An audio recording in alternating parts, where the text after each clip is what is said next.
I had to make sure to turn on YouTube and Kick. There we go. We are live with the pre-show memes. Congratulations. Wow. Welcome. Okay, after fighting with...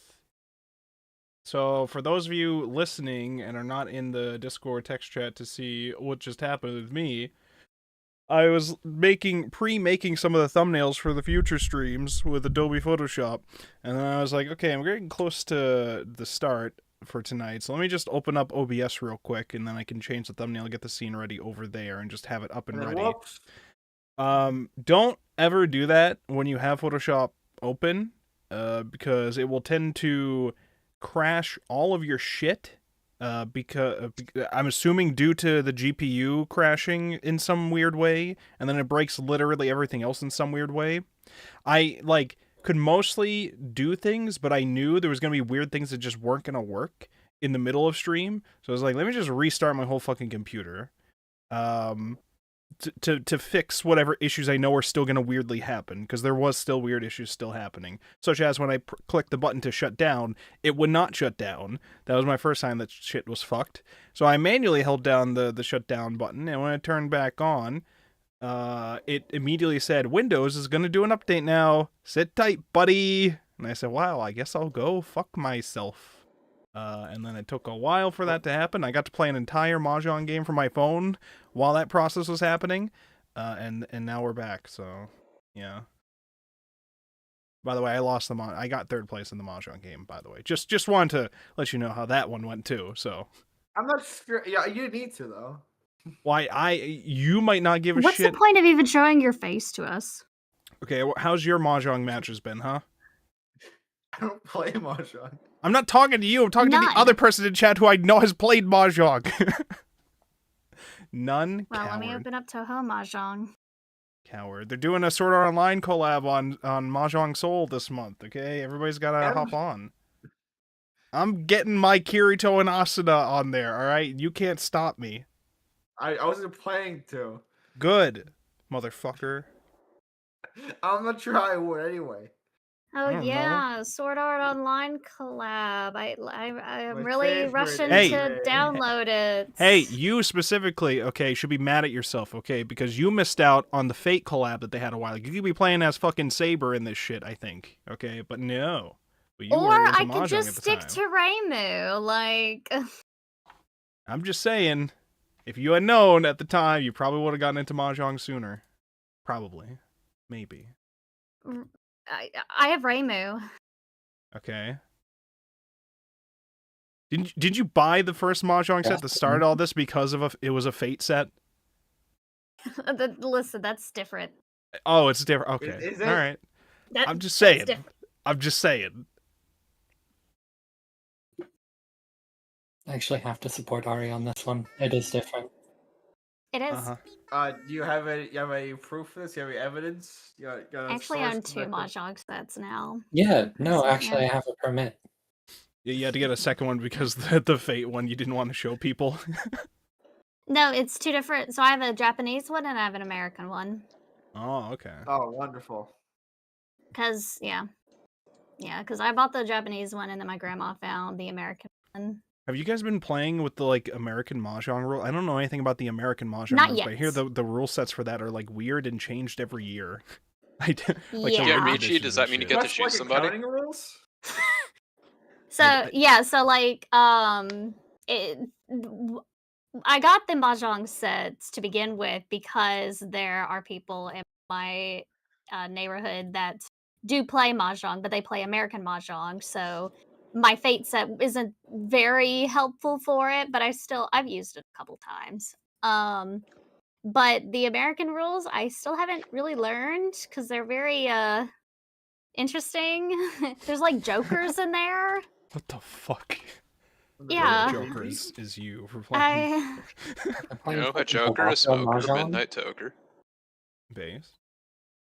Understood. Meepa. So marriage Mahjong is like if chess got a balance update. Sure. And I've had jokers. Chess does get balance updates, though. Not frequently. I'm gonna be honest. The American Mahjong, I don't know anything about how that works, but I know with the like updated rule set and/or like win conditions that you have to get every year, it makes it sound like it's like a weird format for them to do money grabs every year for people to like pay dues to keep up with that shit or something. I don't know how that works. Pay dues.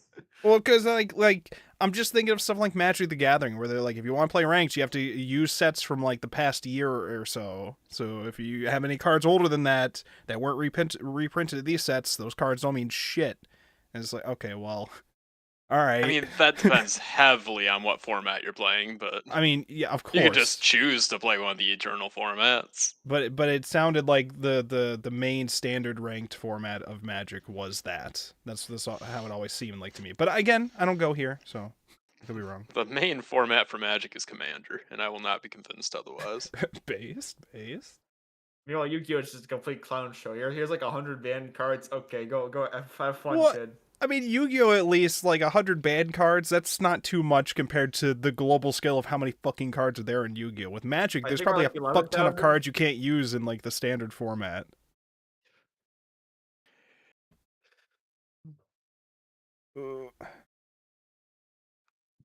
You want to bring back Exodia FTK for like the 50th time? Sure, go ahead, kid. I just want to play more Pot of Greeds, that's all. You get one. You don't even get 1, you get 0. See, this is blarg shit. Like, drawing 2 cards for free is too good, okay? We can't have it. What the fuck? You have to resolve triple tactics talent instead. Pot of Greed, what does that do?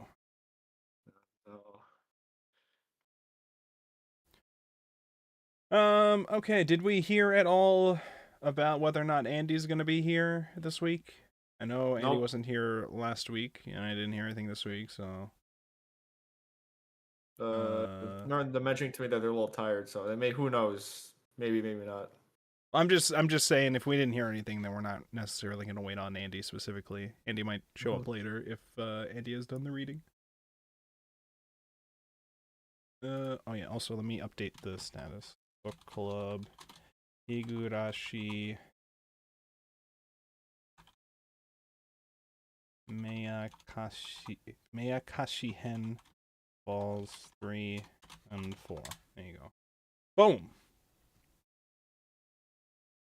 Also, update for people who haven't heard the news yet for the schedule of planned stream stuff, okay? I had planned for Steins Gate on Saturday, and I had planned for us to finish Orin High School Host Club on Sunday. However, Saturday plan has to change, because I didn't realize that the Mahjong tournament I signed up for a while ago is happening this weekend, not next weekend.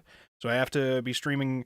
I don't necessarily have to stream it, but all day it's going to be Mahjong stuff for me. So I'll probably stream parts of it, or most of it. And if I make the qualifiers for Sunday... then we'll also be playing Sunday for the finals. So we'll see how that goes. Sunday. Can't believe we're canceling Orin again. Well, Orin, we could probably just move to like Monday or something, depending on whenever Andy's around. Because we just have to watch the last, was it 7 episodes? And then we're all done with it? And then we can eventually begin the next season of Sailor Moon. Joy. Oh boy, oh boy, oh boy.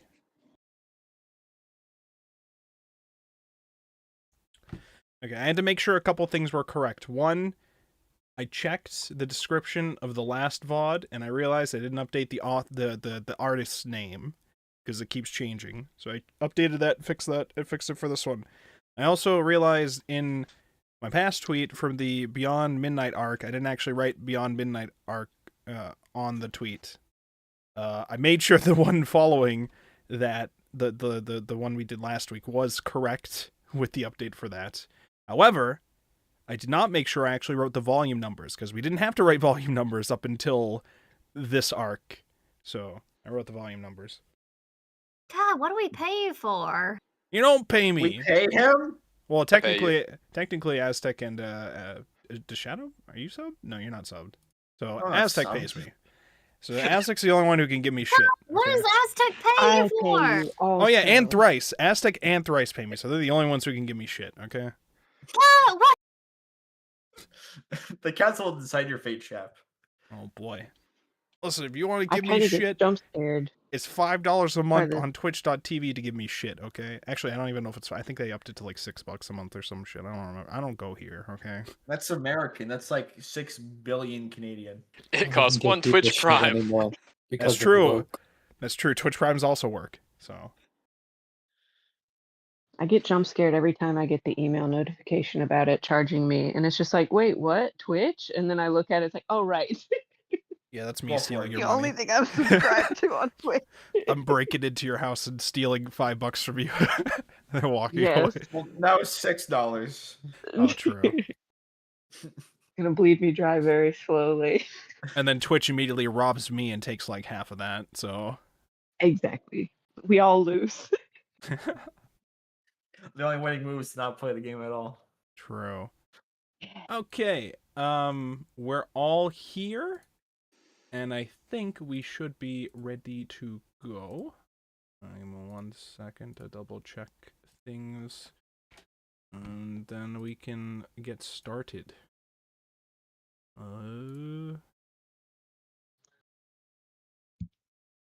Alright. Alright, let's get started then.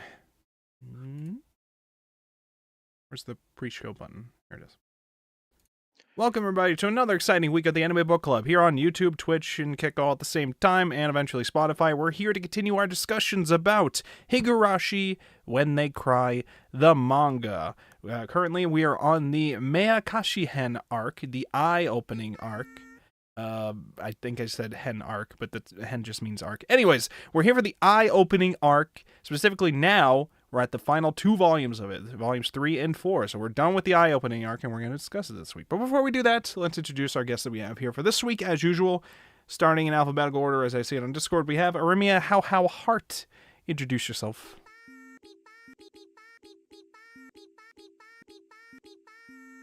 So true. Arabia. So Yeah, true. That's all I got this week. That's all you got? No recommendations? No nothing? Just Nipa? I right before I got here, I was reading A Profound Waste of Time, Volume 1, which is a in quotes magazine inspired by video games. I think it does call itself a magazine, but it's like really chunky, like, and it's the cover is like one of those that's between a hardcover and a soft cover, you know?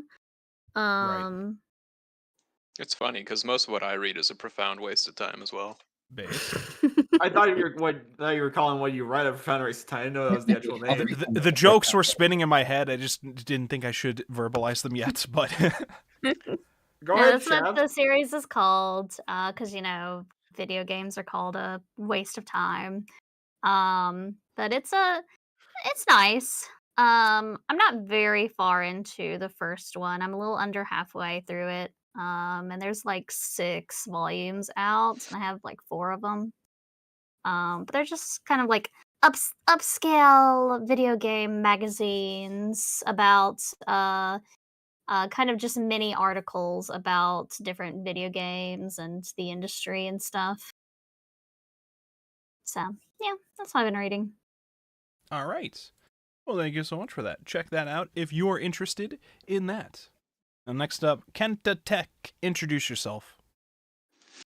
Hi, I'm Aztec, and I love bad media. Speaking of bad media... Yeah. Oh boy, the seasonals this What did you like? Did you like anything? Let's see. I added Marriage Toxin, Always a Catch, and Observation Log of My Fiance Who Calls Herself a Villainess to my watch list. Ah, okay. Things I very specifically did not add to my watch list are the Witch and the Black Cat classroom thing. Oh, yes. And the That's fair. cockfighting anime. Also fair. yeah, for those listening, we went through watching all of the seasonal premieres as we tend to in the Discord server at discord.wolfborg.com. So I haven't gone through my list yet to see what I'm keeping it, but I have a couple in my head that I would probably continue watching at some point. So, anything else, Aztec? No, that's about all the media I've consumed. All right, go check those out if you are interested in that. Thank you so much for that. Next up, Shadow Man version 3.4. I'm sorry, V3.4. Introduce yourself. Thank you. Technically, it's my short name, but we'll let that slide. It's okay. What do you got for a Shadow? Thing I recommend for this week is sleep. God, I wish I could do that. What's stop? You can just cancel your book club right now. Those are going to stop you, chap. Attempting to sleep does not mean it actually works for everybody. You know this, right? Fucking true. No, I don't. Well, I'm glad. Now I I'm do. glad for you. Okay, I'm glad for you. Anyways, anything else you got for us? No, fuck you. Okay, cool. Thank you so much for that. Fuck you. Next up, Thrice Demoned Away. Introduce yourself. Hello, I'm Thrice, aka Mike, she, they. My recommendations for this week is Tamon's B-side. I don't know. It's fun. It's cute. I'm having a good time. So yeah. It is cute. That was from like last season. I think I remembered it standing out for me as well, and I was gonna go back eventually. I like it. So go check that out if you are interested in that. Next up, me, Wolfborg, aka Chaplain, aka the best anime book club host who can apparently just not think of a good nickname for himself for this whole series. What the fuck? I am here to recommend. I was gonna recommend a seasonal, and I gotta make sure it's not a seasonal that Aztec has already mentioned. Come on, chap. You can do it. I did enjoy the Girls Can't Be Kind to Otaku anime. Or was it girls? No, it was gals. Gals, because it was about gyarus. So that one was cute. And what was it? The klutzy class monitor and the girl in the short skirt. That one was also cute. There's a couple that I have to go back and rewatch because I had to like deal with stuff while I was streaming it to some people, like the ridiculous reincarnation one. That one. Which That was something special. I couldn't hear or pay attention to what was happening because I was dealing with a phone call, but I could see it on my screen, and I was like, what the fuck is going on that show? What the hell? So I'm not sure I can recommend the series, but I definitely recommend everybody at least just watch the first episode. All right. And then I would also recommend Witch Hat Atelier. I liked the first couple episodes we watched of that. So yeah. Next up, Women Apologist. Introduce yourself. Hi, that's me. I'm Marianne, or Anne, whichever you prefer. My recommendation this week. Just gonna do Nirvana the band, the show again. Nirvana the Good. band, the show. Yes. Okay. I'll watch it. I remember getting confused by it last week, so I didn't get confused by it this week. Yeah, you're learning. Yes, I am learning. I haven't consumed it yet, but I'm learning. Adapting. I am It's okay. slowly. We'll get there eventually. Maybe. Perhaps. Once I watch it, maybe. I don't know. I heard Anything Gavis else? Spettle mention it on his stream, so it's officially reached the turning point, where like there's this thing in marketing where like a person has to have a certain amount of touches with a idea before it actually registers in their brain.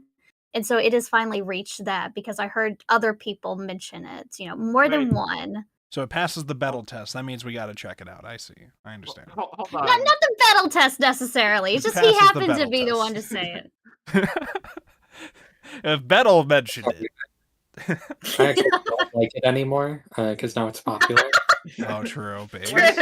Hold on. Please? Remind me what it was called again? Nirvana the band, the show. That was Yes. Nirvana the band to show the movie. Well, thought yes, so too. I recommended the movie last week. Now I'm recommending the show. Oh. Oh. Completely different. Completely different. Oh, I think he mentioned the movie, so yeah, okay. Oh, so I No, it is mean, not past the bell Very test. different. It's so cool again. one of them is safe, the other one's Obviously, not. Okay. completely different. All right. Well, So go. next Yeah. week you're gonna recommend Nirvana the band. That's I mean, it's pretty notable. I don't know. They are What going to play the part here? Rivoli someday. All right. Anything else you got for us? Nope. All right. Thank you so much for that. And that's everybody that we have here for this week. So let us begin our discussions of the finale of Higurashi When They Cry, Meakashi Hen, aka the eye-opening arc. All right. First of all, we some of us got pretty close with some parts of what we were thinking about when we read the cotton especially drifting early arc. on. So twin bullshit happened, of course. Of course. Twin bullshit swapping shenanigans was a part of the twist. I think I had thought, and I don't remember if I had fully said it out or whatever, but I had remembered at least being like, there was probably some kind of swap at some point. The girl who we see in the cell is probably not the girl who we think she is, and the girl who is pinning down Keiichi and trying to torture him and then just leaving is probably trying to like protect the girl in the cell, was like my thoughts on it, by like pinning all of the stuff on her. If So I the one in the recall cell? correctly, I believe I said it, and you said I also think that way. So like, I think it was both of us that said that. Yeah, so like I was thinking stuff like that was happening, where And, I forget. I think it was something like originally in the cotton drifting arc, it was presented to us as this is Mion and Shion was in the cell, but I had thought that like Shion was actually involved with everything prior to being locked in the cell, like all the murders and stuff, and so now Mion is trying to save Shion by doing all that, and it turned out that this is technically not correct. Technically, But it was technically correct as to who was who. But it was for Uno reverse reasons. So like there was a swap. layers. There was a swap. The entire perspective of us in the eye-opening arc is through Shion's perspective, right?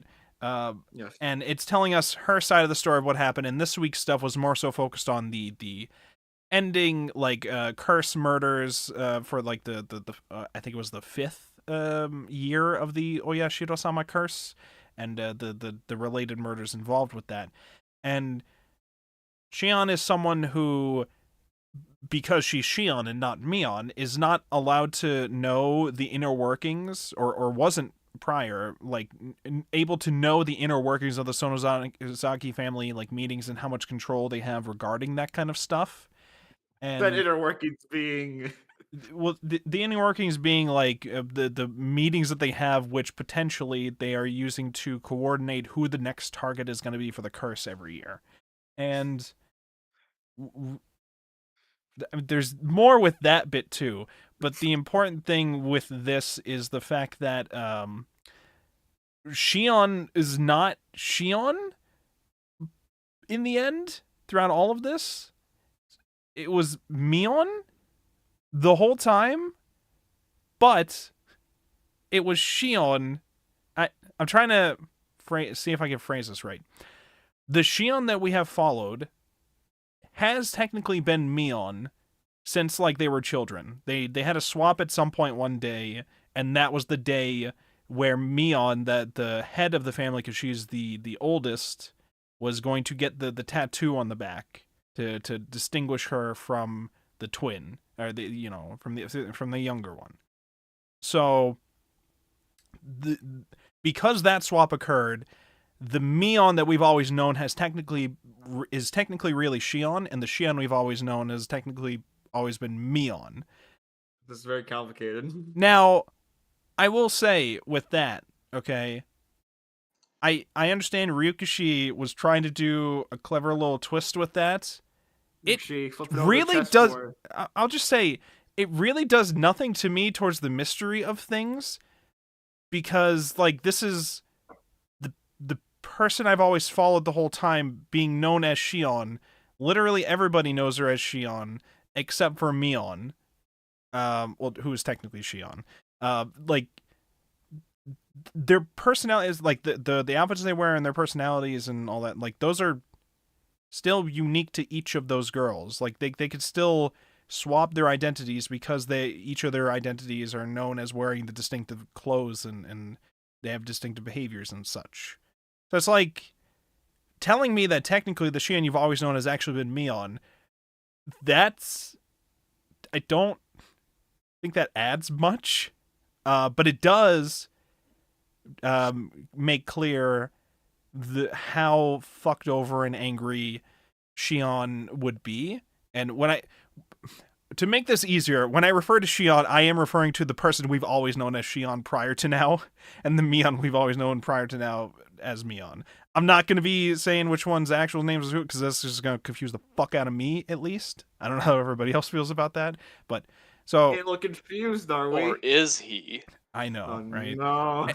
But like, it's I liked that as a detail for like a deeper look at just how abandoned and upset Shion has been for like her whole life, because it's like all it took was swapping with the sister one day to find out that she is now locked into that role in her life where she is now the younger sister who is abandoned when she was supposed to be the like successor to the family, and now like and it's like her life was just worse off in comparison to her sister, or at least that's how she's always seen it, as a result of just swapping places that one day.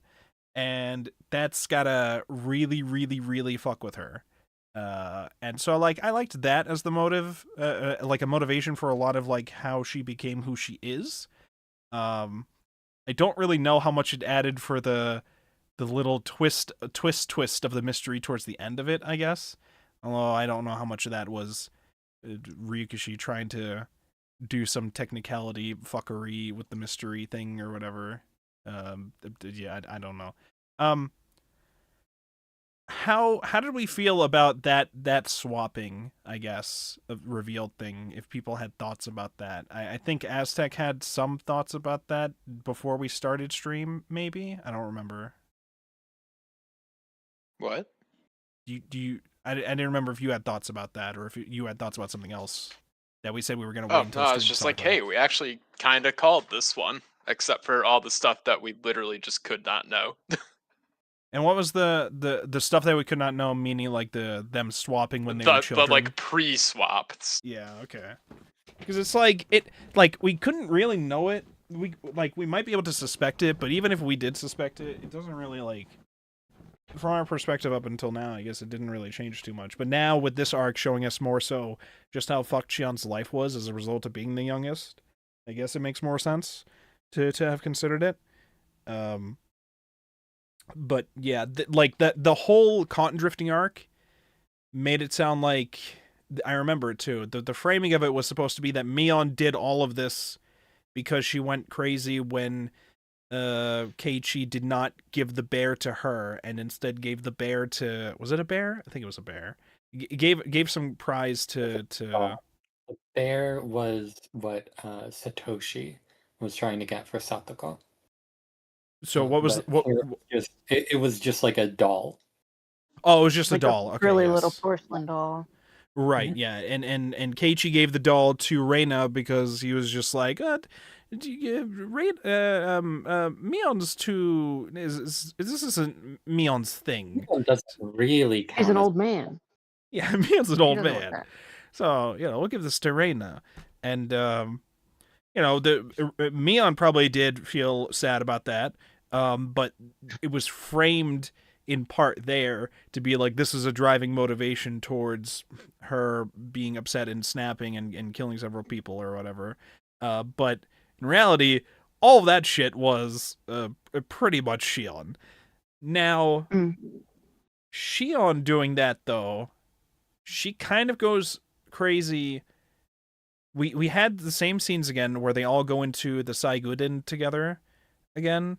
And the result of the Saiguden is the four of them broke into there, and then the next day they find out that was that the next day? At some point they find out that Tomitake and Takano are I believe they found both their bodies and they're both dead. I don't think either of those went missing. So both of them were confirmed dead, and she's like, well, shit, are we the next target then? Was that Oyashiro-sama's curse that did that?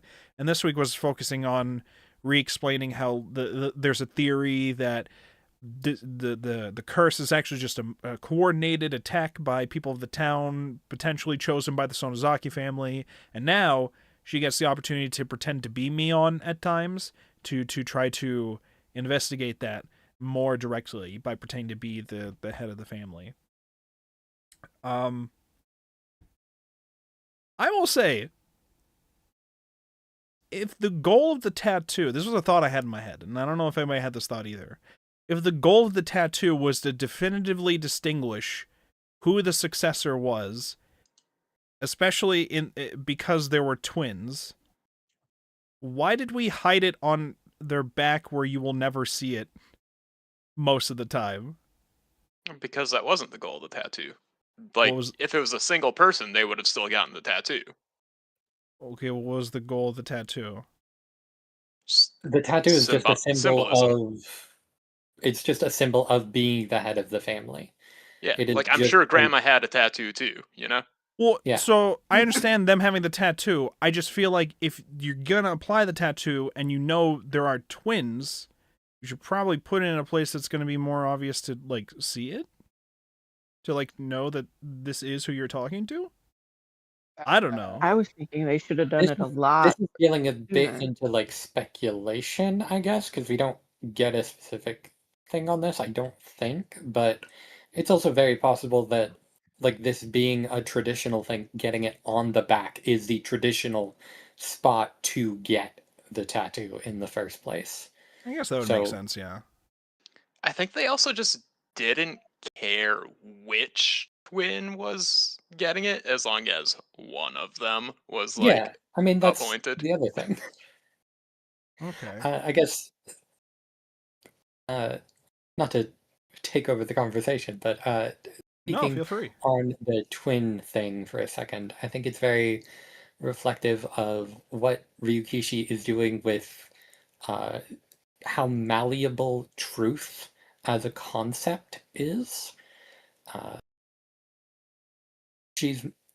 There are two things that are established to establish which character is Mion. Mion is the older of the Sonozaki twins, and Mion is the one with the dragon. Only one of those things is actually true, but because the Mion that we know has the dragon, she then becomes the older twin. I see. So it's just kind of a repeated thing throughout all of this, is because this one thing is true, that means this other unrelated thing is also therefore true. Okay, so it's yeah. So yeah, like you had said, what was the term you used? Malleable, the truth being malleable, or whatever. The malleable nature of truth. Okay, yeah. I can understand that. It's following a similar train of logic as to, oh yeah, no, in in the third arc, yeah, Keiichi was at the festival. Everyone saw him there. Yeah, he was there, obviously. Yeah, he was there. Keiichi, you don't remember being there? Oh, you were too drunk, you know? Yeah. Y'all were drinking at what age? Yeah, and this is very important given the nature of, you know, a big theme for me with especially this volume was the theme of, like, conspiracies, I think. Like, the Shion was worried the whole time, like, is it the Sonozaki family that's been coordinating it? Has it been the Furudes? Is Rika and the village priest, or not village head been coordinating this? Like who is the ones that are involved in deciding these things? And for her, and I think a lot of other people too, like they would just assume that the Yakuza family in town is probably the ones involved. And for a while here, it was presented to us as the Yakuza family, or at least the group that speaks with the Yakuza family, is probably doing it. But it's one of those like, I'm not saying you should do it, but I'm just saying, these people would definitely be picked as like targets for the curse if I had any say in it. I'm not saying that anybody should do anything. I'm just saying they broke into the Saiguden, and that's no good. It's no good at all. And then everybody is in the like meeting room like freaking out, saying, "Oh fuck them! They should get worse than the curse." Okay, oh my god, they're like all freaking out. It's all like, it's presented at the time as all like older people who are represented as like fanatic fans of or fanatic believers, I should say, of the Oyashido-sama. Very funny. I mean, if they're out there willing to commit murders for people, then I don't think it's that much of a stretch to call them fans of Oyashido-sama in that sense, I guess. But, Hands. I'm just saying. They're literal kamiyoshi. Exactly. See? Exactly.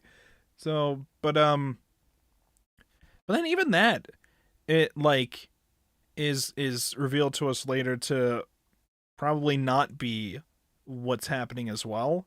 Which, it's like, that bit is presented to us as Mion saying, I talked with Grandma about it a while ago, and she, like, told me not to tell anybody else except the next successor, but we weren't involved in any of those. We just kind of smile whenever somebody mentions it so that they think that we're involved in it, but we actually just had no idea that shit was happening. We were just like, well, that's convenient for us, and then we do like an evil smile, and then everyone thinks we're that influential, I guess.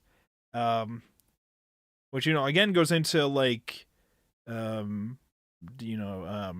truth and how people will assume many things such as that based on the appearances of these groups and these people and how they behave, but in reality they might just be taking advantage of people's perceptions of them in that kind of way to present their own narrative. And in the Sonozaki family's case, it's to like instill this feeling that they are more powerful and are controlling strings more than they actually are, and that kind of sense.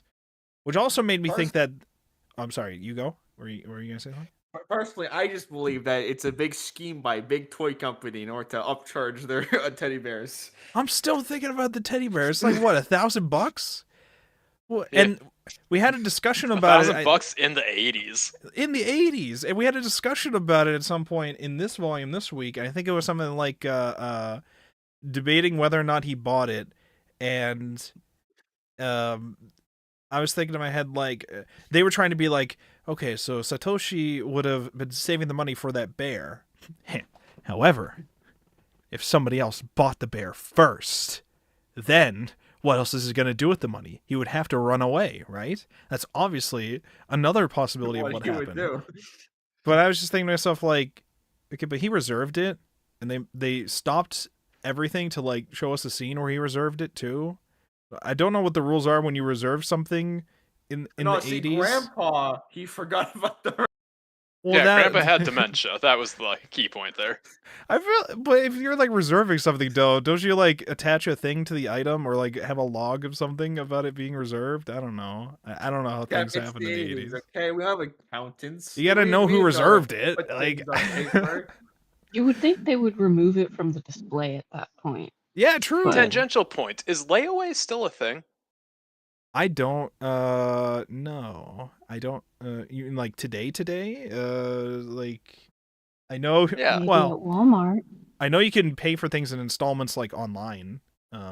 Is that the same thing as what layaway was? I don't No. what was layaway? It's like they like you literally pay a just little take it bit off of the the shelf, time put it in the back made for you until you thing. can buy it. Oh. Mhm. Oh, I see. I don't And like that was a big thing in, I don't know, the 90s, early 2000s. I don't think I've like heard anybody ever talk about it.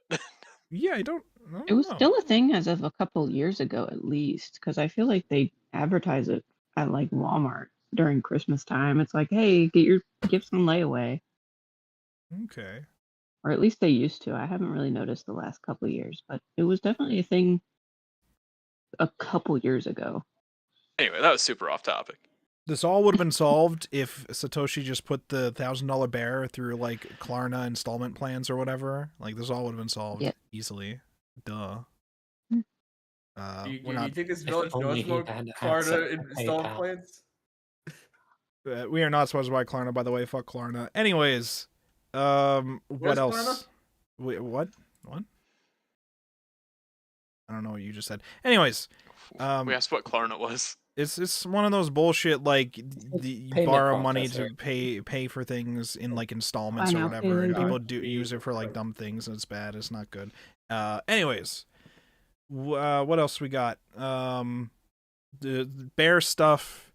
There was the talks about like, you know, if somebody else bought it, then he would have nothing else to do with the money. So maybe the Sonozakis bought it so that they could, because they were trying to say that Satoshi probably killed the aunt, and the Sonozakis were like saying, okay, we want you to get the fuck out of town now, and we'll take care of Satoshi if you do. Or not Satoshi, Satoko if you do, if you get out of town. And supposedly a push towards that was them buying the bear and him having nothing else to do with the money except leaving, I guess, or something to that effect. And they're only really supporting evidence of this is two things.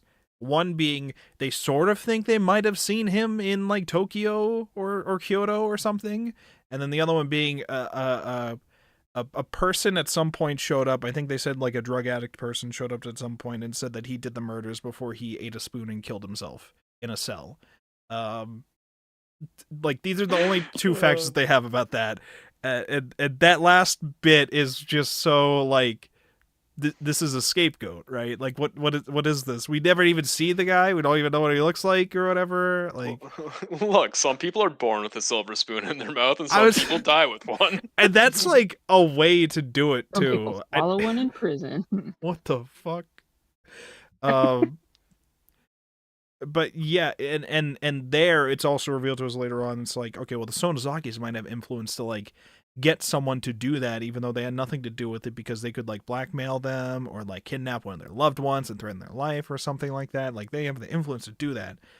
But then with the reveal later from Mion that probably they had nothing to do with any of that, makes me doubt that too. I don't fucking know anymore. I don't know what the way Mion was talking about things towards the end just made it sound like Grandma wasn't doing anything fucked up and evil. It was actually just I want to say she was like trying to do good, but then again she also forced Shion to tear off like 3 fingernails still, so probably not. You're just stealing credit for murders that she did not commit. Because like I think my whole thing is just they make clear a point that makes sense. I didn't think of it last week or whatever. Like they would have known that that Shion was seeing Satoshi like a while ago, probably. Especially whenever she would like pretend to be Mion in places or whatever. Like they probably would have already known and just been okay with the fact that Shion was seeing Satoshi in some respects, but they definitely didn't want to when they had assumed that Satoshi had murdered his aunt, I guess, and didn't want them associated with that. It's like, that's, I guess, a viewpoint I can understand. However, they're just like, okay, you gotta make up for this. You gotta tear off 3 fucking fingernails. Okay, that's a bit much. It's a bit much to teach that lesson about that, but I guess the main goal with this is to try to be like, don't see Satoshi anymore. You know, otherwise very bad things could happen, maybe. I don't know. But then I can't believe a crime family went overboard. well, but now I don't even know how many crimes they've done. It sounds like they just don't do crimes and they just claim that they make it sound like they do, even though they don't. I don't even know how many crimes they actually commit. Other than forcing Shion to tear off fingernails, I guess. I don't even know if they were involved in that kidnapping thing in the past. They probably were. Definitely sounds like it for the damn project thing. But now I'm just like, what if they're not? I don't know.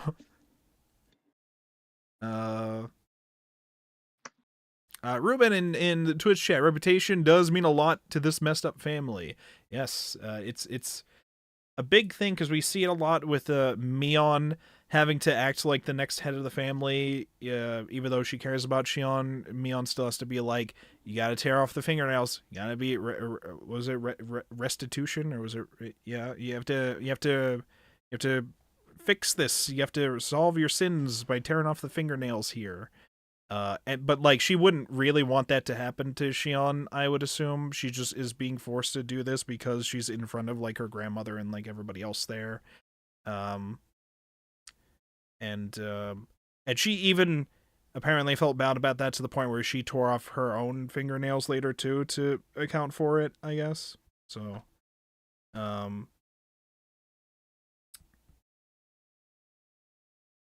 It's funny that the first questions arc just raised more questions, or the first answers arc just raised more questions. Well, the main questions I had involved the stuff towards the end. I don't know if I should dive into that immediately. Let me try to backtrack a bit to see what, if anything, important things we got to talk about that we may miss. So, like, the big focus from a lot of the perspective of this week is Shion has had Mion in a cage all week, or since the last session of our discussion, because I think it was like towards the end of the last week that she trapped her in the cage, and then this week has been, all right, you're in the cage now, grandma's dead, I'm gonna figure out who else was potentially involved in all this shit, and through doing so, she has coordinated more murders than I think were originally intended for the year. Pretty much.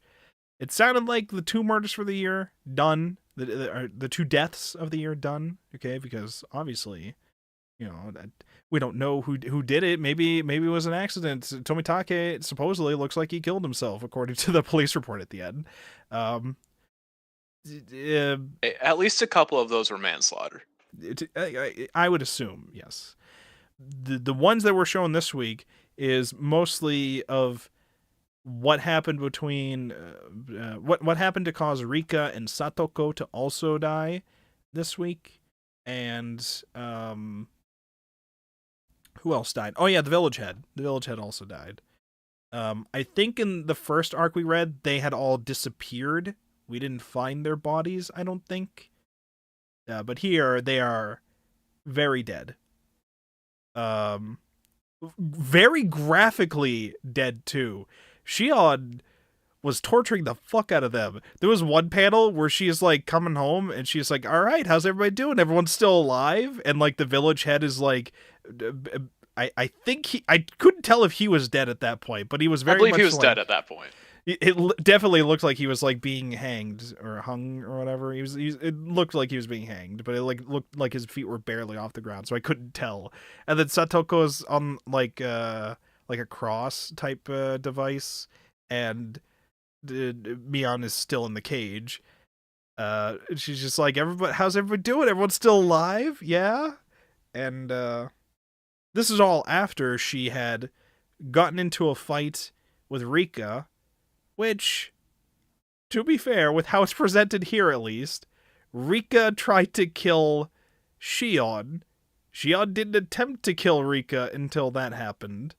However, that was instigated by...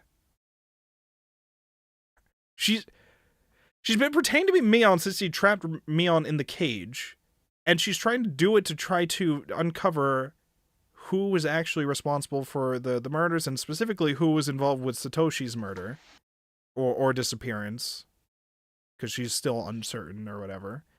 And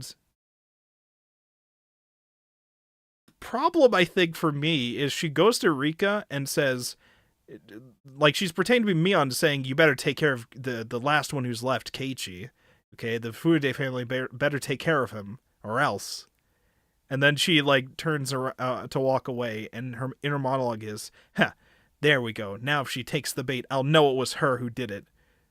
It sounds like you're trying to use your influence to force people to commit murders for you. It sounds like you're doing the thing that you suspected your family of doing already, and just trying to look at the results. Gotta I be guess. sure. Can I never be too sure? You know, it's always good to check. I'm just saying, like, it sounds like that, but Yeah, strange choice for a very mentally stable character. well, that was the first side where I'm just like, okay, she's gonna do a whole bunch of heinous shit and stop to herself and be like, why did I do all that? What the fuck? And she really only had that moment after she like murdered Satoko and was like, wait a minute, I just remembered. Satoshi told me to protect her, and I just fucking killed her. Why the fuck I do all that? Why the fuck I do everything here? Oh no, What's I did going a on? murder. Etoti. Whoops. Several people are dead at that point. Why the fuck I do that? And then, so that bit, and then there was later on when Keiichi and Reina come over and they're like explaining like we basically like they have a Columbo moment. I know it was you. You did it through this and this and this or whatever. I saw you do it. I saw you do it. And she's like walking with Keiichi to like the torture place, and the whole time she's thinking to herself, "You guys, if you guys should be able to know, you guys should be able to tell. I'm not Mion. I'm actually Shion, who is actually Mion. You should be able to tell that who I truly am, right? If you guys can truly tell who I am, then maybe I'll stop doing the murders. Maybe I can stop. If you guys can tell. You guys can't figure it out yet. You guys can't figure out that I am technically Shion, although really Mion, but presenting myself as Mion. You guys can't tell? Well, then I guess you lose. And then she stun guns fucking Keiichi. I think that scene, like, I understand the point of it, but in my head, I'm thinking the whole time, like, are we playing, like, technicality games with, like, the bonus swap at the beginning? Are we supposed to, like, have Keiichi divine that they were swapped early on in their childhood and then also swapped back for this? Or is he just supposed to say, like, wait a minute, you're not Mion? Like Keiichi's doing his best, all right. He doesn't know this elaborate shit going on. She's just like, you guys shouldn't be He buying does all that crap I stumble just said. blindly into the right answer, though. What was that? Say that again. He does stumble blindly into the right answer, though. He does, and he does do it in like I would assume the a way that Shion was hoping he would, because in her head she was thinking like, you guys shouldn't believe all that crap about me wanting to be a serial killer, right? Mion wouldn't want to do all that. She would never want to do all that. So, if you can figure out that she wouldn't do all that, then you would know that I'm not Mion. And she's just like, if you guys just would believe, you're her friends, and you would just believe that she could do all that, and he's just he's screaming about how you're not Mion, you're actually just a demon. You're a demon that's taken over Mion's body. I was like, it's not wrong.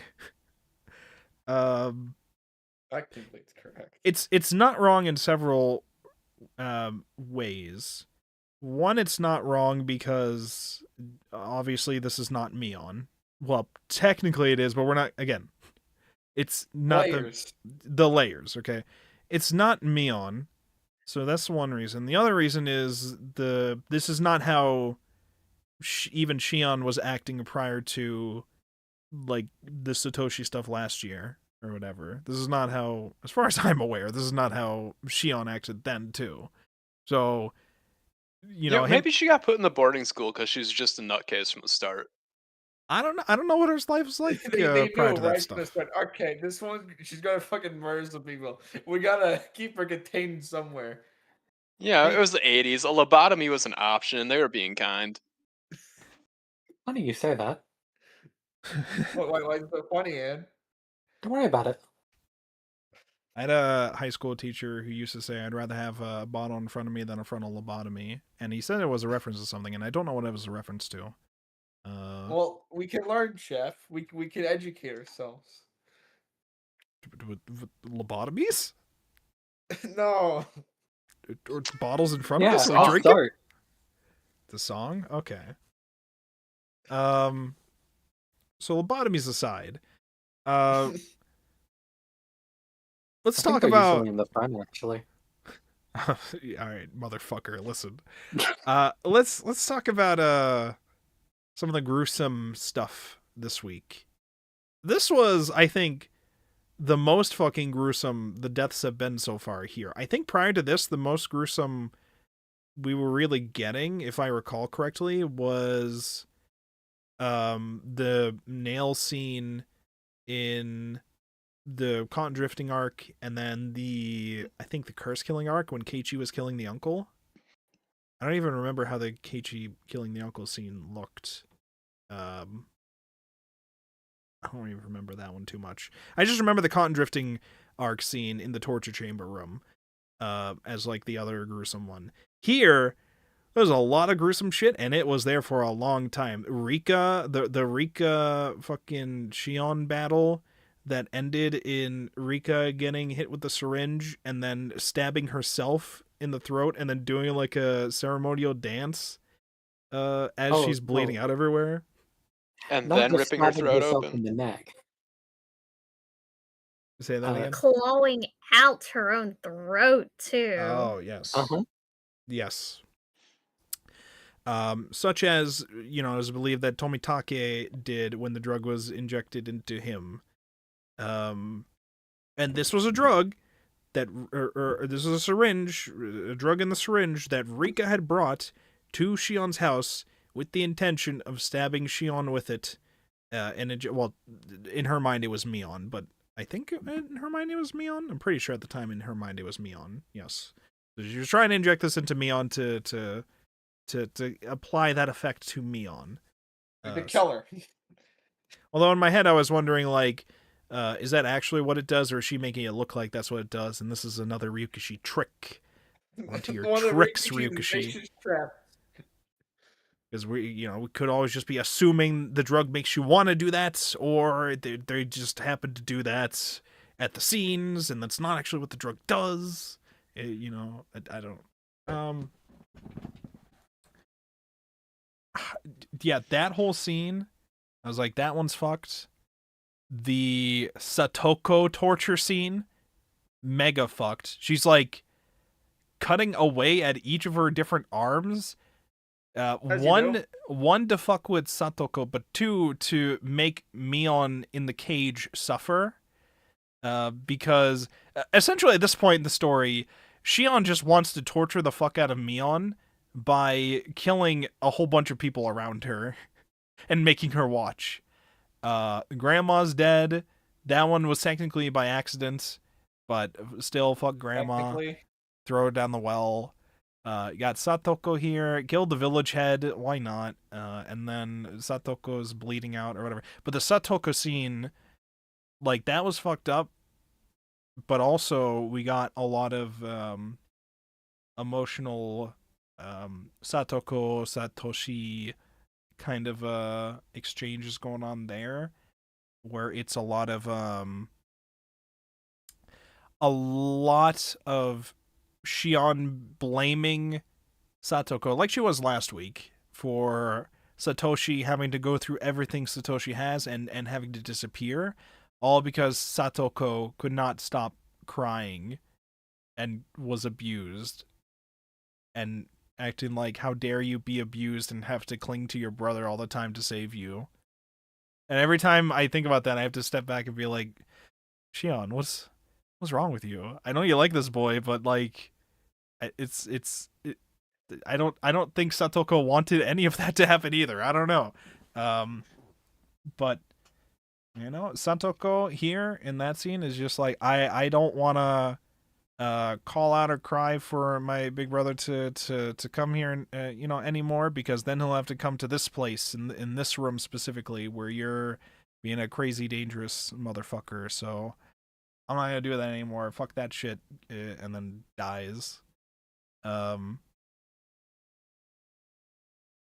yeah, it's a lot of a lot of her motivation for going crazy here is because of Satoshi's disappearance last year and everything that was going on with Satoshi last year. So the Satoko stuff makes a lot more sense. It makes a lot more sense why she freaked out on the ladder in the cotton drifting arc about Satoko being mentioned as well. I think by the time they were on the ladder, she had Satoko captured. Not killed yet, but captured, I think. But Rika was definitely dead. And thrown down the well later, I assume. I don't remember. Rika made sure of that. Absolutely sure. She was like, all right, I'm going now. Bye. Adios. Now, I will say,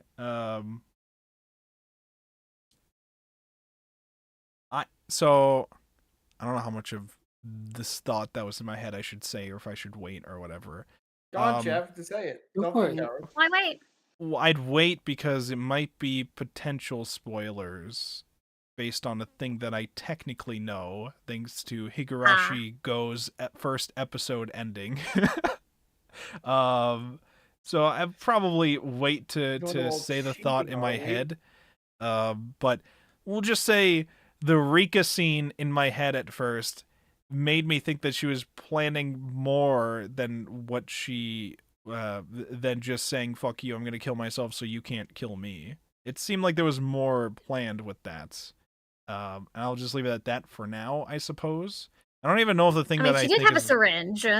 Well, yeah, true. I don't even know that the thing that I think might be a spoiler is an actual spoiler, or if I've just been assuming that. But I guess we'll find out in the next arcs. So, And she wanted soy sauce, so. that's true. She did want soy sauce. Which, by the way, she's like, there was just a sign saying if anybody needs soy sauce, we got some at the Sonozaki place. Just stop on by. She's like, yeah, can I get some of the soy sauce? Yeah, sure, let me go get that for you. No. I really worked out a way to funnel it properly into the thing. So I want to do it myself. All right. Okay, sure. It's just soy sauce, but okay, all right. Well, I mean, that just felt like a kid being like, "I'm do a thing proper." I'm an adult now. I can do it myself. So like they go in and we have a whole bit where she's like matching the footsteps and then doing the whole extra footstep bit when she stops suddenly or whatever. That was another thing they were talking about too, and they were saying the extra footstep could just be someone following you. And in my head, I'm thinking, no shit. No, wait.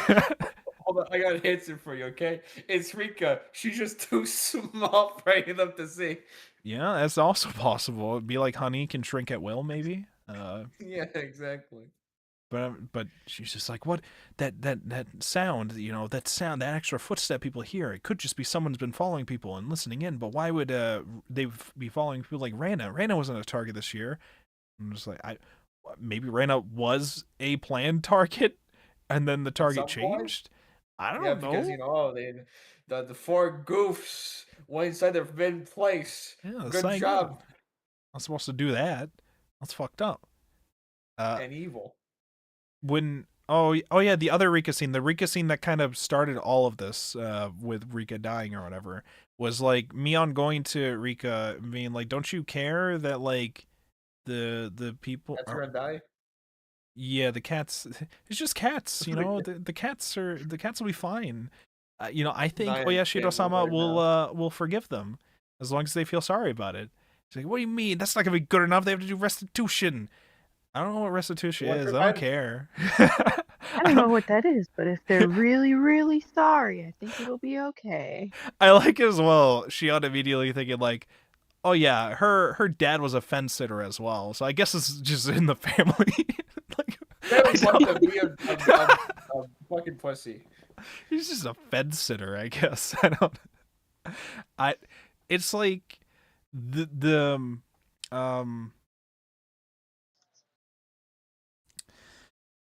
I didn't even understand what she was trying to do at that point still. It sounded like she was trying to like bait people out to see who the killer was by in that scene. She was basically telling Rika to kill somebody. Like, what was the plan there? to just get her to try to kill Keiichi. It didn't even look like she was trying to watch and protect Keiichi. She was just like waiting to see who would kill Keiichi. I don't Like, Keiichi's disposable, okay? He looks too much. He's some sort of imposter. Now, I will also say another thing too. And I said this in the Cotton Drifting arc, and I thought I'd get more answers about this in this arc. Why the fuck would they walk with Shion towards the end of this anywhere by themselves when like the cops are outside? Why did we do this? What we've identified you are the killer. We know you're the killer. You've admitted to us you're the killer. Hold on, let me go. Let me leave you two real quick. They're 15. But the cops No, are that's outside. still stupid, actually. Yeah, that's still fucking stupid. The cops are It's still outside. stupid, yeah, but they're 15. Yeah, but like, there's a limit, you know. I'm just saying, like. Were you ever 15? I don't think so. Yes, If Listen, I if- had known someone had 15 killed like times. 4 other people in the last week, I am not following them into their house. But it's your bestest I friend wouldn't have done that in the when I was entire 5. world. Okay. It's your bestest friend, okay? And she's kind of sorry. I mean, not Look, really. Look, But I'd already, maybe. Pretending to be sorry. I'd already be like, why the fuck am I talking to this person in their house without the cop with us here? But if I'm gonna then leave the house to go to the secret tunnels, torture chamber with I mean, them I in don't know if I'd private. want the cop there in person for that conversation. Cops aren't exactly trained to de-escalate situations. You know what? More to the point, why did the cop let them? Yes, that was the big thing that I was like, we're gonna get answers to this in this iteration, right? There's gonna be an answer for that here, right? curiosity. yeah, it was really morbid Desperation already. is maybe the better answer there. I mean, Nice. the real answer is that it's the Sonozakis, and the Sonozakis have power over the cops. Better answer is just But like, why it was not? Oishi specifically. Yeah, desperation. Listen, Oishi, I still He's don't been know. trying and failing to solve this case for 5 years. I couldn't possibly guess how they've been failing for so long. Look, all right.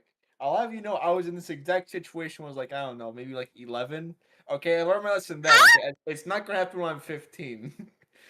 I'm sorry, what? What just happened? Did we get just the weirdest lore drop? So I even- we don't have the time to unpack We're that. not gonna unpack that right now. Shadow, What the fuck your is going on experiences here? are not universal. I know they're not. I know they're not. None of your experiences are universal. Thank God. I don't know. I didn't pay attention to what was just said. Do not try to get whatever this podcast is submitted into like court documents at some point in the future, please. I don't know what was just said though, but Don't worry. I won't. okay, cool. All right, we got a long message here from well, we have actually a message before from Ruben as well that I don't think I read. Let me read this here. What did you think of the reveal of who the real original birth Mion and Shion were? I think it was very cool to add more insight and motivation towards Shion and her whole life. Shion technically being Mion, and like her perspective of how pissed off she is at Mion and the family and just herself for being stuck in that life that should have been taken away from the life that should have been hers. I think that that's cool. However, I don't think the twist does fuck all to add to the mystery, and I think it just serves to confuse me about who I'm talking about when I try to talk about who did what here. But I'm like, okay, Shion did it. Well, technically, that Shion is Mion, not the Mion that was Shion, but is Mion right now, but the Mion that's Shion that's Mion over there at that time. You know, yeah, all that. Like, I do think it's cool in some respects, but it just confuses the fuck out of. I think Oishi probably put it best when he talked in like the afterward chapter, the epilogue chapter, being like, so we got this notebook, and it makes a lot more sense if you swap those two names around. I'm like, oh, okay, well, or gives more insight. I think he said it gives more insight to the mindset if you swap the names around, or something to that effect. So I kind of liked that. And then the longer message we have here is, Sorry for the long comment in advance. I heard this from someone, and I don't know how to think of it. It has been said that Shion projects her feelings of her own sibling dynamic onto the Satoshi Satoko dynamic. Shion, the birth Mion, sees her sister Mion, the birth Shion, in Satoko, and sees herself in Satoshi. Both Shion and Satoshi being the older sibling that had to be forced to experience suffering for their younger sibling who couldn't do anything but just cry. I can definitely see that perspective. I feel like it's vastly different because in that situation it was Satoko being directly abused. As far as I had seen for Shion, the abuse was, I mean, it was. I don't know if I would call it neglect. It was more of like, we're gonna shove her away in a boarding school and like not have her associate with the family. Neglect. It's definitely still neglect, but I don't think it's like neglect in the sense of like, we're going to abandon this child in the streets and leave her to fend for herself or whatever. Like, I don't mean that kind of neglect or whatever. It is a different kind of neglect, and that she is, I Yes. guess, technically being provided for. Yes. But this is Emotional 0.5. neglect. saying like, yeah, it's very much emotional Yes. emotional neglect. We Absolutely. also see more of the academy that she is being sent to, both in the like sequel thing, Higurashi Go and Sotsu, and in Umineko. Oh, it's that school? And it's- Oh, okay. Yeah, Guess where Yeah. Anjay got sent to? it's the same spot. So it's not good. Yeah, it's not good. Yeah. I don't mean to say like her situation's not bad or whatever. I just feel like No, I understand. Yeah. It is very much a different kind Yes. of bad that is happening. Yes. But yes. I think that is just something that. Sorry, go. No, I was just thinking because that is the one in Go and Sotsu, isn't it? Yeah, yeah. So I'll- it's I'll really, DM you. really bad. No, I'll DM you. Oh my Okay. god, they're having secret talks. The secret side book club talks. Goddamn. We're not allowed to know yet, okay? Because they know all the answers for things, okay? So They're going to forget by the time we get there. listen, they'll never forget, okay? They'll never forget. They're probably Yeah, laughing you at the guys shit that aren't we're allowed to theorizing know and that saying. Jessica shows up, and Jessica? As long as George that doesn't show. show up. As long as George doesn't show up, I think we'll be fine. No, hold on. It was George the whole time. Yeah, if it turns out George is actually like I was trying to make a joke about being related to Oishi in some way, but I don't. And see, I was trying to think of a joke of where he's related to Irie. The doctor? Oh, I see. Yeah. they are kind of the same character. They're twins. The doctor? Is the doctor also an incel? I don't know much about the doctor yet. Other than the doctors that I don't know anything about the doctor except the doctor's doctor that wants to adopt Satoko is kind of a little creepy at times with his comments about Satoko. And then I think the artist for this specifically mentioned the doctor being like their favorite character. That was fucking wild to me. Yeah, Truly like the what do you only mean? person in the world to have read Higurashi all the way through and gone, yeah, that guy's my favorite. I mean, of course. Who Hey, else listen. would it be? Juxtaposed with the Shannon Shion Kanon Mion. Yes, I noticed. Nuts. Yes. Nuts. I'll show that on the stream. And I then think also, you posted it. Yeah, you did. naming I did, Mion yeah. as a favorite character.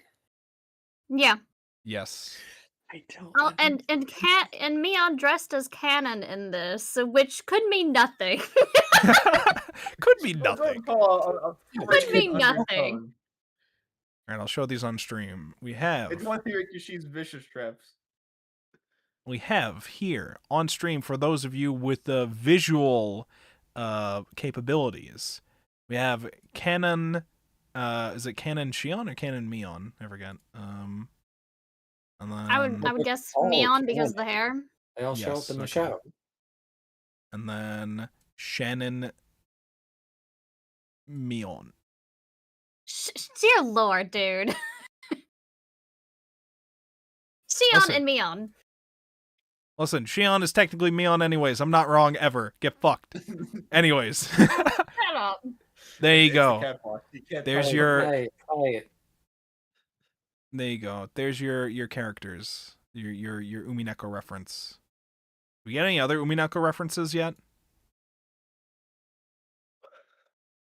I didn't mean, realize the school thing There's was a going to be couple involved very at all. That's obvious wild. ones, but don't worry about it. I would never worry about it. I'm worried. Okay. This is all in response to the Shion, Mion, Satoshi, Satoko kind of connection topic. What else did we have then? I guess the post murders stuff. So a couple big things are shown to us. One of the biggest things being Shion knocks out Keiichi with the stun gun when she's like, I guess I'll let him live. And when he's knocked out, another swap occurs. Before it's not really undone, but just kind of used to cover up the crime or something. It was, she lets her out of the cage and says, okay, we're going to swap outfits here. You're going to become Mion again. And you can blame everything on me. You're going to go down the well. We're going to go down the well, and we're going to sort this out. You go first. And then Mion starts going down, dressed as Mion again. Right? Or, yes. No, dressed as Shion. Wait, oh, never mind. No, dressed as Mion. Right. And I'm getting confused, Jeff.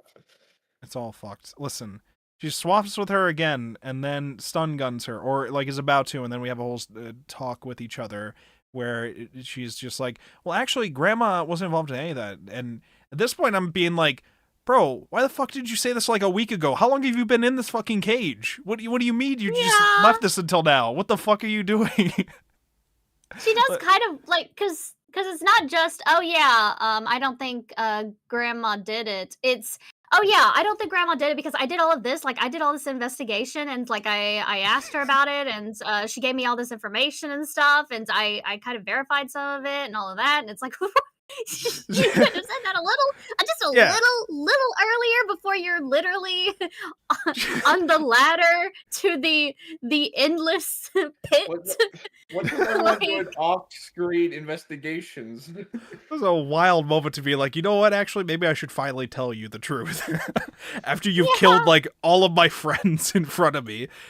Maybe. And it's like, and it's like, I mean, it's not it is kind of a lukewarm truth, but it's also something she could have just said at any time. Like, it doesn't indicate anybody. Like, it doesn't incriminate them or something. Like, you could have just said this, you know? Yeah. There's only really a secret we keep just to try to protect the Sonozaki reputation. But, like, this is Shion who occasionally swaps places with Mion. I think it's fine to tell her. Yeah, like, you are the Sonozaki. Like, yeah. Like, this isn't a confession to Rena or something. Like, it's that was wild to me. But then also, I was just like, okay, it looks like Shion had like a moment where she was like, before putting her on the ladder, where she's like, okay, fine, I'll knock him out, I'll make everything right. And then she's immediately like, all right, you're gonna die so that I can blame it all on you, and you'll have died afterwards. And then they'll probably figure out eventually it was me, but I'll buy a little time for a bit so I can try to run away or something. So I'm like, okay, she decided to go demon mode again at the last second there. Okay, whatever. But then, you know, she does knock her down the well, and we see the reveals of the events that we had seen at the end of the Con Drifting arc, where it's like she suddenly shows up in front of Keiichi's house. I had been assuming, maybe I would just misremembered or like just didn't pick it up at the time. I didn't realize this was like 10 days after the incident. I had thought it was like much longer after the incident where she showed up again to stab Keiichi and then run away. This is like 10 days after, I think, or something like that. It was like very soon after. And it wasn't like it's presented to us here at least as like not like an elaborate part of her plan. She's just like in a room somewhere and then thinks to herself, the ghost of Shion, my sister who I've killed, is haunting me. Well, Shion meaning Mion, but yeah. The ghost of my sister is haunting me. I have to finish the job of my revenge. I have to go back and kill Keiichi. Even though I let him go. I have to go back and finish the job for Satoshi. I have to go kill him. I have to do this. This has to happen. Now. And at this point, I'm like, why did we decide to do this? And then another part of me was just like, oh, maybe this was when the gas leak started. I don't know where she is right now, but maybe the gas leaks were hitting there. I don't know. Why did she do that? Why? Listen, you've never Been a 15-year-old? had you have never been a 15-year-old with a twin sister that you murdered because she swapped places with you too many times, and you have to go kill your situationship that she was in love Well, with she let him go. because he reminds you too much of your not boyfriend. So, you know, But she sometimes let it all him hits go. you in the middle of the night. Can't help being a Gemini. You I understand. let him go, but he didn't survive. What's that? Say that again? You say that she let him go, but he didn't survive. No, but I mean, like, he survived the torture chamber stuff. She let him go then, and then later on she showed up and stabbed him, and then walked away assuming that she had killed him, and then he died later in the hospital of, like, acute heart failure or some other incident. Now you're probably wondering. No, she crawled out from under his bed and finished the job. What the hell? Yeah, definitely. You yeah, saw definitely. it. I mean, definitely. That's how it worked, yeah. Again, if you were 15... No. All right, shut up. I figured it all out, okay? Acute heart failure.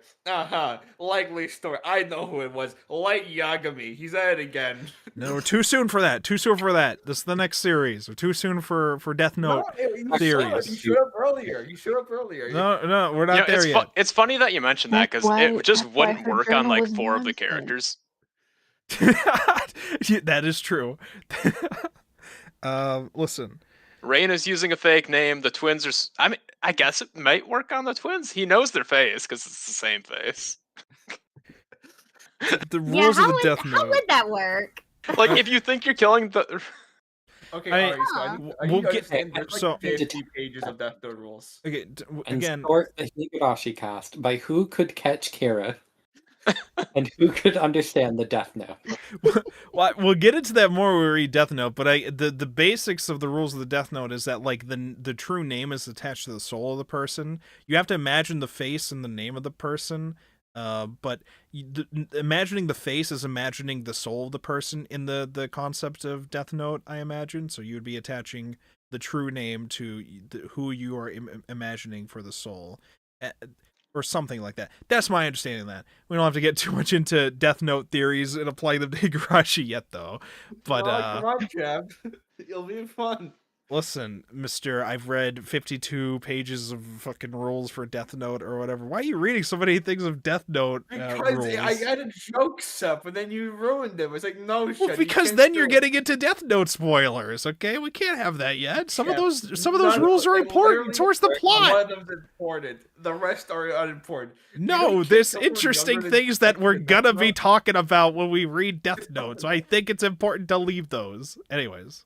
You forget, Shadow is the only person who actually reads Yu-Gi-Oh! Rules, so of course he's the type of person to look up and read all the Death Note rules. Well, that part I'm fine with. I just didn't think we'd be doing it while reading Higurashi. I thought we'd be doing that when we were reading Death Note. I'm getting ready for the quiz as well. Next, you're gonna like read a bunch of lore about Monster before you read Monster. No, I don't have a joke set up for that. I don't have a reason to do it. Okay, as long as there's no jokes you can make about Monster, we're good. Okay. Shadow's gonna get really into World War II. Oh, all right. Well, you fire, or I haven't already. Okay, we don't need to get into that here. We don't need to get into that here. We're talking about Higurashi when they cry, Meyakashi Hen, aka the eye-opening arc, aka the arc in which twins are swapping every 5 seconds, but are they really? I don't know anymore. So not only did It she... could be the same person, for all we know. I mean, listen. For all we Still know... shit. All we know is that she randomly shows up in the middle of the night, stab Keiichi, and then run away. Tries to go back through her room, which she decided to exit the room through the balcony, which I can only assume is trying to, like, prove that she didn't leave the room through her door. I guess. That's the only assumption I can make for that. I don't know why you wouldn't just leave out through the door or whatever, but fine, whatever. So she leaves Is out it through because that one guy was like keeping watch of her, like the guy who used to always be on her side? Was he like outside the door or something? Maybe. That's meant to be the foundation, I believe. Okay. So yeah, she has to leave out the balcony because of that. But then when she comes back, she's like, "Well, the door is locked, so I have to go back in through the balcony." And she falls at some point, hits her head, and then falls again towards the actual ground. I think the second fall was more so implied that she's like done with this shit and killing herself. I think was supposed to be the implication of the second one. Oh yes. But I was also just like, is a concussion? I don't know how concussions work. Is this affecting things immediately, or? But then again, she was also going a little crazy beforehand, anyways. So I don't know. If something about her mindset there was, I didn't know if a gas leak was affecting things at the time too. But either way, she ended up dying there when she ran back. So. Is it weird that the biggest hang up for me so far is still just like, what the fuck is that taser made from? Meaning like... Alright, so I can understand it killing the octogenarian. Yes. I can understand it like knocking out the other octogenarian and the child. Keiichi's a healthy ass 15-year-old boy. That should not knock him unconscious. Yeah. Yes. And this is where we find out he actually moved to Hinamizawa because he has a condition. A healthy boy, you say? Not Andy's watch. Nope. So yeah, the taser is a thing. I think I had mentioned last week. Shock. What did I say about this? I was like, the taser's not as bad as like something else or whatever. Gun. A gun or whatever. And I think R is just like, it's a fucking taser, dude. But I'm like, it's whatever. It's fine. He'll be okay. Don't be a baby. Yeah, no one's ever gotten hurt by a taser before. Ever. Certainly not Keiichi.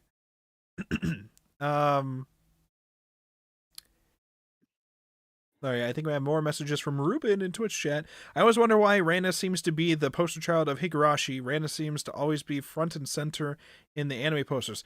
I wasn't necessarily wondering that yet. I was more so wondering why we started the Answers arc with Shion Mion stuff as opposed to Reina stuff, considering we started the series with Reina stuff. I was still wondering about that. And I think my assumption was always just because the Reina stuff's going to be far more important, was my assumption. But then again, it sounds like Reina arc is going to be the next one we do, potentially, with the Atonement arc. I don't know for sure though. But Reina being the poster child, I can only assume one, it might just be because character design and marketability wise, it probably just stands out a lot more. The like sailor uniform that you could have be like bloody, and then with the cool looking was it hatchet or was it something else? What's the weapon that she was used called? Yeah, it's a hatchet. Okay. The like design of the hatchet looks very cool as well. So I didn't know if like that overpowered green-haired girl with samurai sword potentially, and or gun holster. Something like that, like marketability wise, might look cooler maybe. It's always felt to me like Rena is probably Ryukishi's favorite character. That I was thinking too. Yeah. And beyond that, I do think the next arc will, I'll say, give you some answers. Some answers in the answers arc? No shot. No. There's no way. By the The way- kind of woman that will actually kill you. Oh, Can I boy. point out that Chekhov's gun never went off? Which one? Which one? The one that Mion carries at all times. Oh. Oh Yeah, yeah. why would she use it? This lady stays strapped in a murder mystery, and that gun is never used. It's- the it's because- taser that is never shown except when she's using it. Yeah, that gets a ton of work, but Listen, it never This- went off because probably- Ryukishi confused himself at. It never went off because Ryukishi confused himself as to who was actually supposed to be able to use the gun. You know, one of these girls probably figured out how to do it, and then he forgot which one was supposed to do it. So you know, One of these girls is maybe, American. you know, one of them. And the other comment we have from Ruben, maybe I'm misremembering it with something else, but I assume the reason Shion left out the balcony is because she was in a paranoid state thinking the spirit of Mion is tormenting her, banging on the front door. I think that is also definitely a possibility. It probably was also a factor in her Knock, doing it as well, but Knock knock. but the main thing was because she left her actual front door locked, she had to climb in through the balcony again, apparently. Where was she staying again? Was she just at a hotel somewhere or just another Sonozaki-related place or that was something? the I believe hospital. She had gone back to the apartment building that she was in previously. Oh, okay. I see. In, what's the place called? Okinomiya or something? Okinomiya. Okinomiya. Okay. Alright, what else do we have then with that stuff? Oh yeah, they just find out all of this information through a notebook that was left behind, supposedly written by Shion, who was actually Mion. I think that was the assumption, because it ends with her saying, fuck, what was the last line? I wish I I'm was sorry never that I born. was born. That's what it was. Yeah, I'm sorry that I was born. And I remember them being like that last line really like is fucked. And then here it ends the volume with I wish I was never born, but like you see a very dead Shion face. It looks very gruesome. That was a far more impactful shot to end on rather than the Cotton Drifting arc ending with the creepy face coming from under the bed, I will say. Okay, I appreciated that one way more. That's going to stick with me a lot longer, I think. Yeah, that was pretty fucked. But what did he say? Maybe it's a happy notebook? Because I remembered starting that chapter. The chapter started before I'd read that chapter. It was like everybody's dying, dead. We just pushed Mion down the well, and the next chapter is like final chapter, happy notebook, and it's like Satoshi head patting like fucking Shion as they're like having drinks and they're looking happy together. And like, what would be the happy notebook? I love that the other guy's like, yeah, I wanted to jump off a building after I finished this notebook. And Oishi's like, maybe it's a happy notebook. That's what I think. It's very happy, Look, Oishi. without love, it can't be seen. Truly. So how happy was this? The happy notebook reveal of all this stuff, by the way? I don't know if this was just Umineko training me or whatever. It was making me think of Gone Girl, if anybody here has read or watched Gone Girl.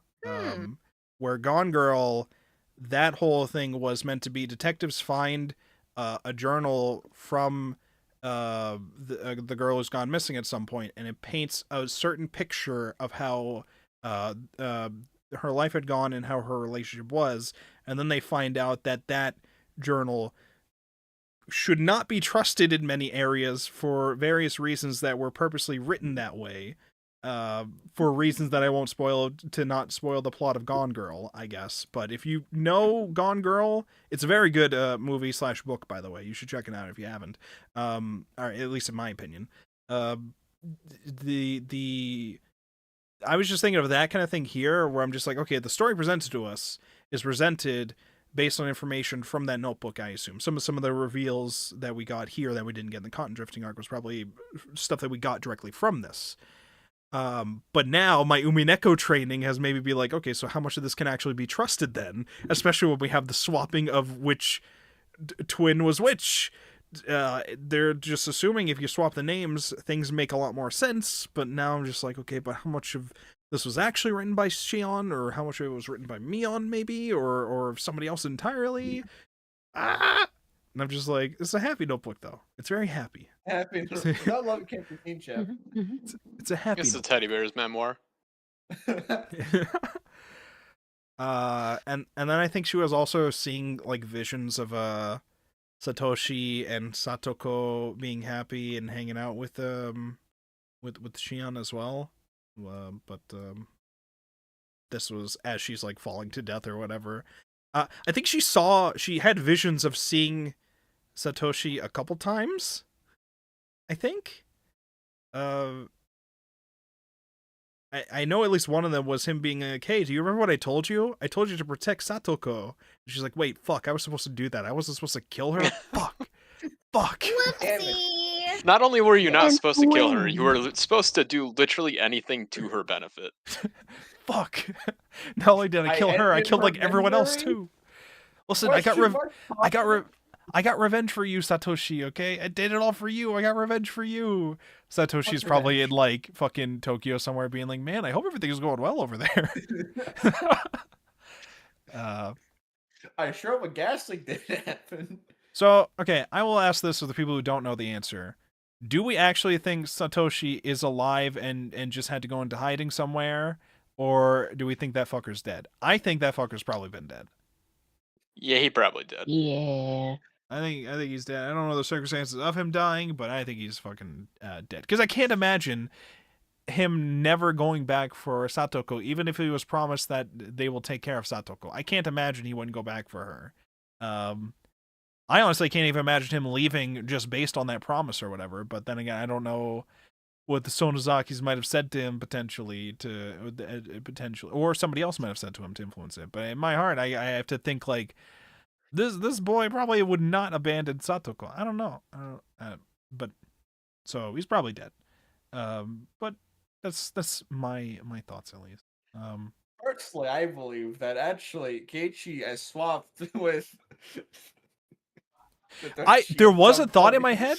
There was a thought in my head that when people kept saying they think they saw Satoshi in like Tokyo or Kyoto, I was like, oh, maybe they just saw Keiichi and just assumed that was him. In my head, I was thinking that for a moment too. So, but I'd be like, no, that would be stupid. Ryukishi wouldn't do that, right? Ryukishi wouldn't do that, right? Right? You're right, Umineko. You know silly things like this could happen. There's no way he would do that. Okay, so yeah, so with all of this whole finale to the eye-opening arc and all of this, how did we feel about Shion's arc as a character? Did we I appreciated the struggle that she went through. Like, I understand and connected with the frustrations that she had, especially with the reveal of the swapping prior in her life, and feeling like her whole life was stolen from her, and then feeling like multiple other things in her life, such as the love of her life, Satoshi, being stolen from her, and things like that. Like, I appreciated Shion's kind of character story a lot, and I can understand why she kind of snaps. Although some parts of the snapping later, I was like, why did we do that? But maybe we're just too far gone to start to make sense anymore. I don't fucking know. Yeah, no, I liked Shion's arc a lot. I think I liked how her arc was, like, the truth of her arc being presented to this a lot more than how it was presented in the Cotton Drifting arc. Because I think in the Cotton Drifting arc, if I remember right, the presentation we're given to us is that, like, she's just a twin that shows up who seems to like, or I don't even know if it's like, I think it was Mion that was presented as liking Keiichi more, but then again, Mion was probably Shion at the time or something. Listen, the Shion-Mion arc was more so, the Con Drifting arc thing was presented more as like a, a love story that snapped when fucking Keiichi didn't give her a doll, whereas here makes more sense for why we would snap. I think. So yeah, I liked. Yeah, because at that point you're in Keiichi's point of view, and you are drawing conclusions from the information that Keiichi has access to. And it's Which- not very much, to be honest. Which, as we know, Kind Keiichi's of an idiot. 15.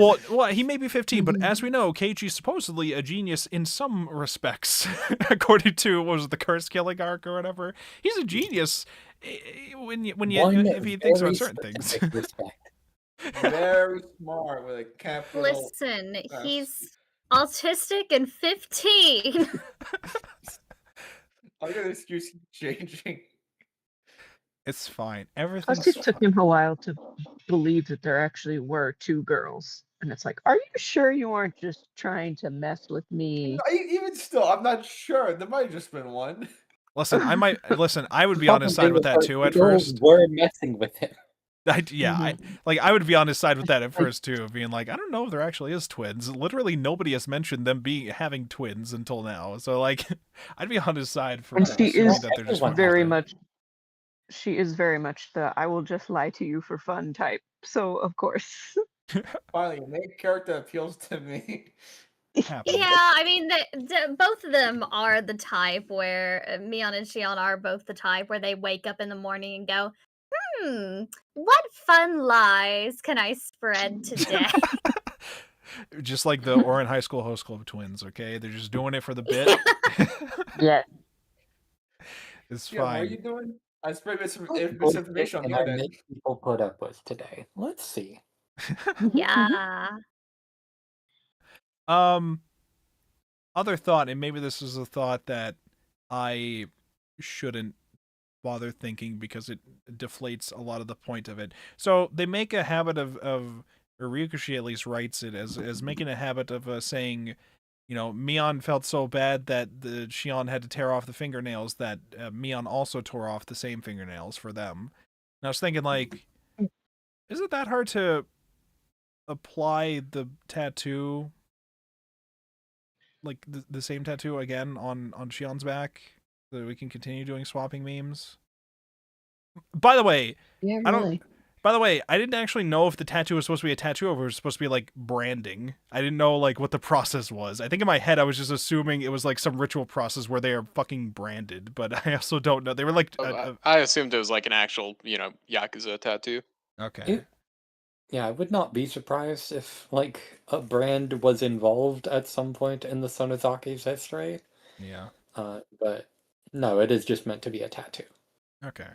Because like, I'm just like, why don't you just copy the tattoo? Just get somebody to tattoo that onto you, and then you're good. You can have you can swap again with people, or with her specifically, I guess. But just gotta hire a really good tattoo artist to make sure you copy it well.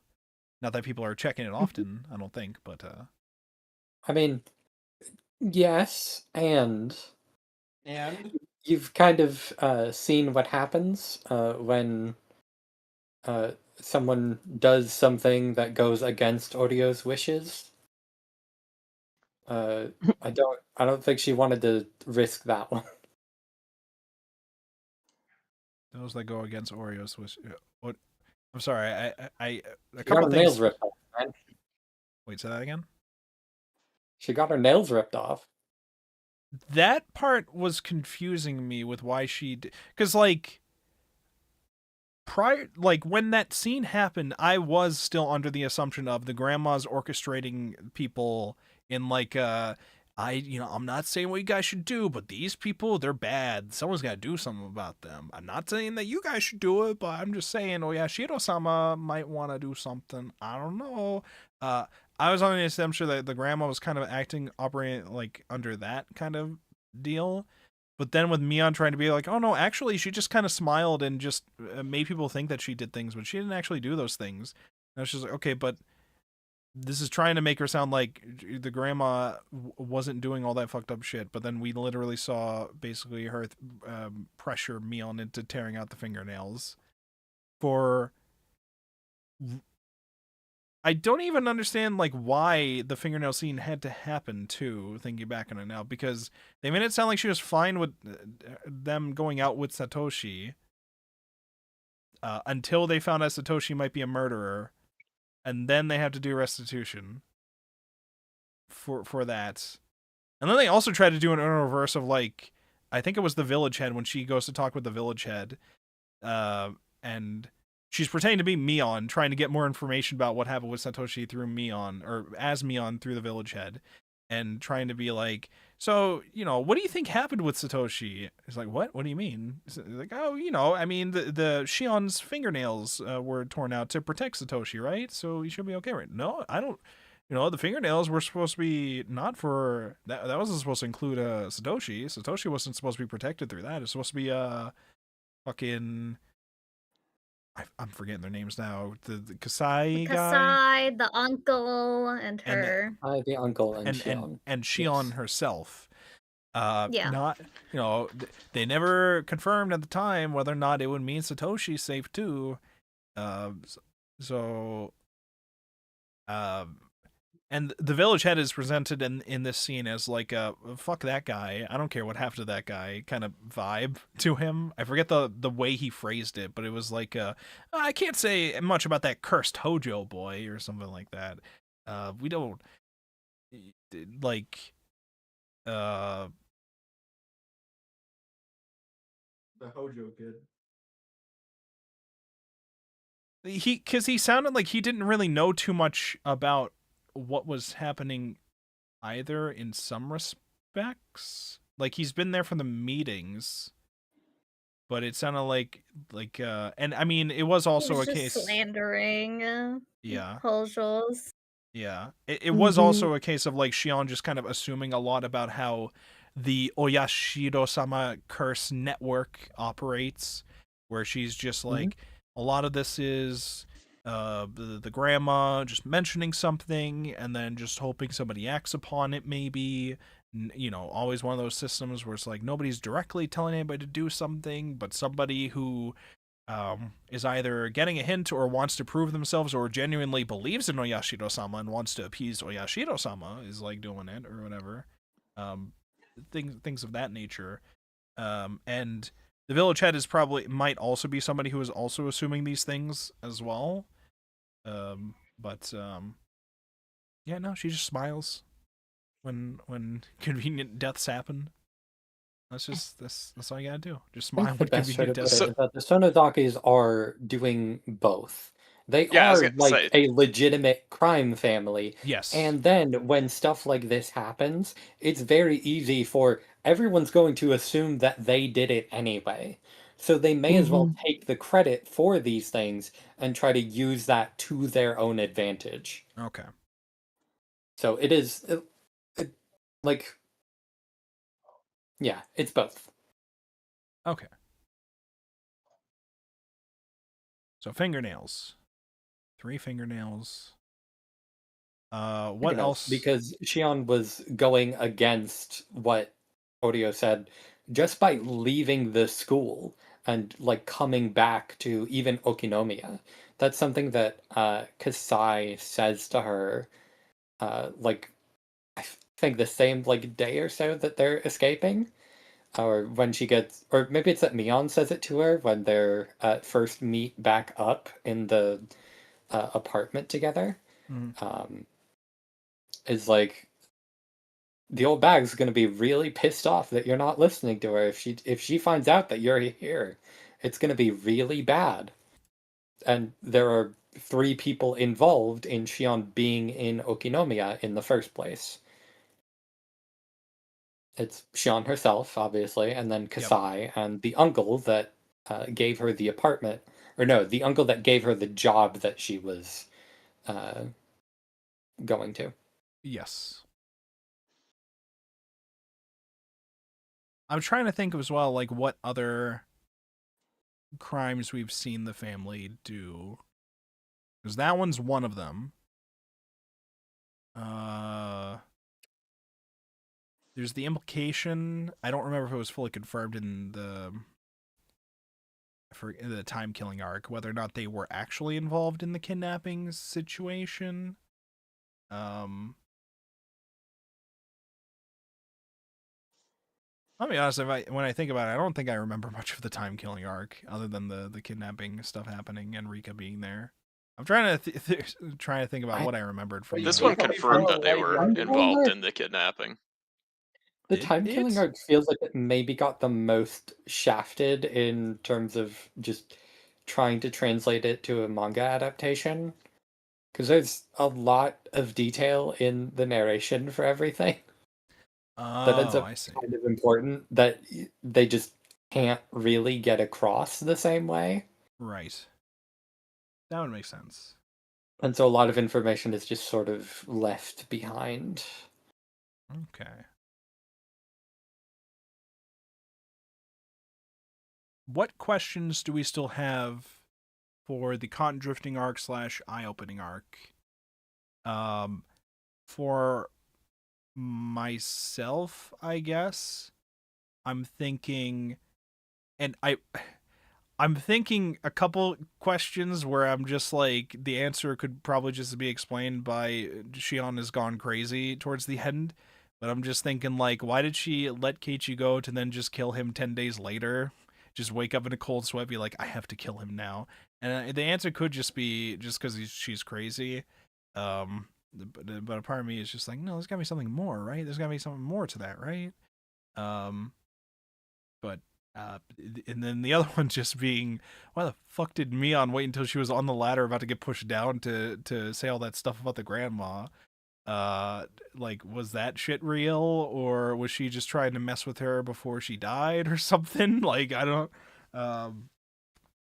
but that one's not like a huge question. That one's more just like why did we decide to write it like that, I guess, maybe. But it could also point towards some other additional thing, maybe. In my head, I'm also thinking in one of the arcs we know the gas leak happens and kills everybody here. Is this like a couple of days after the final death that the final death of Keiichi 10 days later, or is this just not happen in this arc at all? Well, I couldn't remember the dates off the top of my head, and I was too lazy to actually check or whatever when the gas leak stuff was supposedly going to happen. Are we, champ? So I was just like, shouldn't the gas leak still have happened yet? Shouldn't have everybody have fucking died yet? But that didn't happen at all here. So I'm just like, well, and I was trying to remember who had survived at certain points in the other arcs, but then again, it ends up not mattering because most of the people end up dying from the gas leak stuff anyways. So I was trying to think, like, as a whole, whether or not these stories do connect, or if I am supposed to look at them all as, like, their individual stories. And I'm assuming at this point that I have to look at all of these as their individual stories, but they will have, like, hints towards things that I should think about in the other stories. This is my assumption. Unlike, I mean, Umineko was kind of like that, too, in a way, but, like, Umineko wasn't something where you had a questions arc and then a corresponding answers arc to that questions arc. The questions arc and the answers arcs were, like, kind of their own thing, and the answers arc just more eventually gave you some overall hints towards ways to look at things in each of the questions arcs ones, I think. Whereas this is more of a direct, here's a question story, and here's a corresponding answer to that story, at least so far. I don't know how the other ones are going to be, but, yeah. I don't know, what, does anybody else have other questions that are, like, in their head having read this, that you're just like, I don't know. Like, who? Yeah, what do you got? Like, what about the burned body?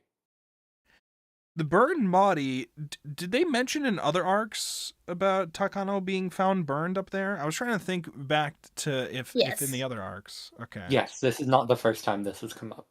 Okay. Yep. The burned body situation, in my head, I've been wondering, and I don't remember if I said this in a past arc, where I'm just like, they confirmed that the burned body is Takano. How? And if the way that they did it could be fucked with through medical records of some kind, given that she is a nurse, Is it possible? Dental records. Okay, so it could be Okay. that is not Takano that is dead in there, potentially. Probably some sort of twin involved here. I don't know she's if it's got twins. Maybe. Dental records, I'm assuming. Because, I mean, that was how in Ubineko they were trying to confirm, I think it was Maria. I think they confirmed Maria through dental records or something like that, being dead there. Yes, because there's a fragment of her jawbone. Yeah. So here I'm just like, okay, Takano, supposedly in the records, they say Takano was hanged, and then their body was burned and left in was it like a barrel or something like that? An oil drum or something? Yeah, an oil drum. So I'm like, Average okay, Friday night. if we burn the body, there's a reason we burn the body. We don't just burn the body for funsies, usually, especially in a mystery story. The burned body is usually because, much like in Umineko, this body is not who you think it is. Are you implying that she got kinzoed? Listen, I'm just saying that there's stuff going on with Takano. We know in the curse killing arc when she's got Tomitake's bike in the back of her car and trying to be like, Keiichi, we didn't see each other tonight. We didn't You see didn't each see other. that bike. You didn't see that bike? That You bike? didn't talk That's to me. mine. I didn't drive you home. You don't know how you got home. Okay, goodbye. It's like, okay, So something's going on with her. Something's going. And she broke into. She's the one who wanted to break into the Saigu. What? Then No, that's just a normal. God forbid a woman just have fun. oh, On a have They Friday. commit murder? What's wrong with a woman going hiking in the middle of the night and using her not boyfriend's bike to do so and possibly leaving him stranded and really proclaiming that you did not see her? I'm just saying. Okay, listen. It's fine. Syringes with mysterious drugs, and a nurse who may or may not have killed a person and then faked her death potentially. I'm just saying. Good old needles. Oh, we're missing the obvious answer. Yeah. Puberty hit Satoshi really hard, and he came back as Tomitake. Oh my god! There was a moment when I was reading this week where I thought, like, man, that would have been really fucking weird if that turned out to be the reveal. But someone would have noticed, right? Someone would have been like, "Hey, Satoshi, what's going on?" But it was I was like, "There's no Would he have way." come back as Tomitake, or would she have come back as Takano? Ooh. Well, Takano has apparently been there since the time killing arc, right? And apparently hasn't aged a day since the time killing arc. It's a little suspicious. like- Vampire, possibly. Wouldn't put it past her. Maybe That's people just need what witches. H does, man. Oh, okay. All right. It's true. By the way, I think it's very funny that Irie is the favorite of this artist, and then Irie I think was like barely anywhere in this arc. Yeah. It's so like not in this at all. Wait, Unfortunate. Irie is the doctor, who's just not okay. here in this arc. The one who's like acknowledged once and is like, nah, he's too young. Grandma hates him. Yes. Yeah, Grandma wouldn't yeah. talk to him. He's too young. Because That's like why- because Shion is thinking through these things where she's like, well, that syringe, I mean, we have a doctor in town, so she might have gotten it from there, but grandma hates the guy. He's too young. Chep. Yeah, The what's up? reason why they killed the photographer guy is because he couldn't age. He'd stay young forever, and grandma hates young people. Yeah, that's true. Dang. That's true. And Mhm. and Takano, that's why both of them were selected, yeah. I Never think aged. I think the grandma just wanted to get rid of the vampires that they knew were in town. It's demons versus vampires, and we just don't see that yet. I think that's what's going on here. That would be a wild twist. Listen, if you it's not true though, is the That would problem. really suck. I will say, for those of you here who know of the anime series Shiki, which is a very good series, and I very much like it a lot. It's probably one of my I wouldn't say a top favorites, but like it's pretty up there with how good it is series. I get a lot of remembering of that while reading Higurashi because it's a story. It's a supernatural horror story set in a, well, I say supernatural, it's more psychological, but I mean there it's more supernatural, but there's a psychological too.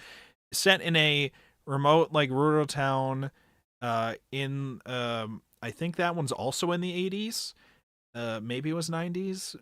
And there it's about vampires, and there's like a outbreak of some of them that are doing things, and The vampires, they're rising up.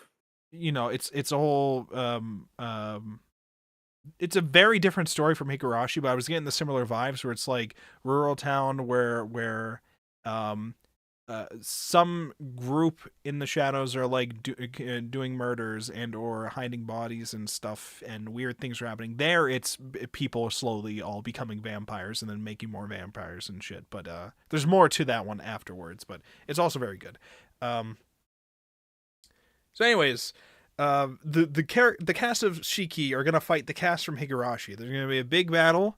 You gotta make sure you not read, because I don't even know if maybe that was a light novel. I don't know. Go watch all of Shiki, and then you'll finally be ready for Higurashi, the When They Cry / Shiki Endgame, movie, whatever. Don't worry. This is a good bit. Anyways, somebody else say something before I keep going on about whatever the fuck that was. I had a theory on how. Yeah, what's your theory? About the Shion Mian buys at the end. Okay, back what's in up? Arc 2. I'm like, I feel like they would have mentioned the weird fucking demon tattoo on one of their backs if it was both of them. You know? Wait, what do you mean? Because I am trying to remember what you're trying to say. In the Cotton Drifting arc, one of them is found dead in the well, and then the other one was found dead from falling off the balcony apartment thing. And you're saying they should have been able to identify them already based on the tattoo on the back, basically? Well, I feel like that would have been mentioned, that one has a demon tattoo on their back, right? I mean, at that point in time, who they thought was dead was the person that was dead.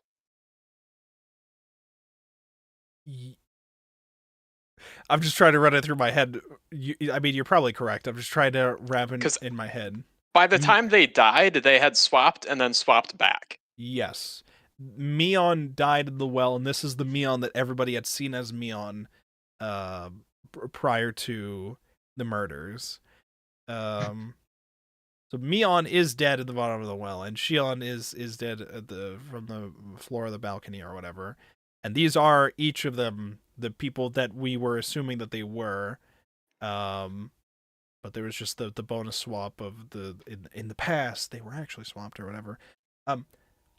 Another thing that did remind me of, for those of you who have seen the movie, Us. It reminded me of Us. Oh yeah. Because that one's the whole thing where like there's like a mirror person that you have. The tethered. Yeah, the tethered. And they are living a much different, much worse life in parallel to you. And at some points, one of them had swapped places early on when they were like children or whatever, and had lived separate lives instead. So I was thinking a lot of that as a result. Pretty good movie. But I won't get into too much from that here. I just wanted to mention that as a thing that this whole arc was reminding me of. Yeah. Do we have any Chapter other... wasn't finished. Oh, okay. What do you got? Okay, so I was like, okay, how do I explain the fucking zombie Mion showing up at the end? How do I parse this together?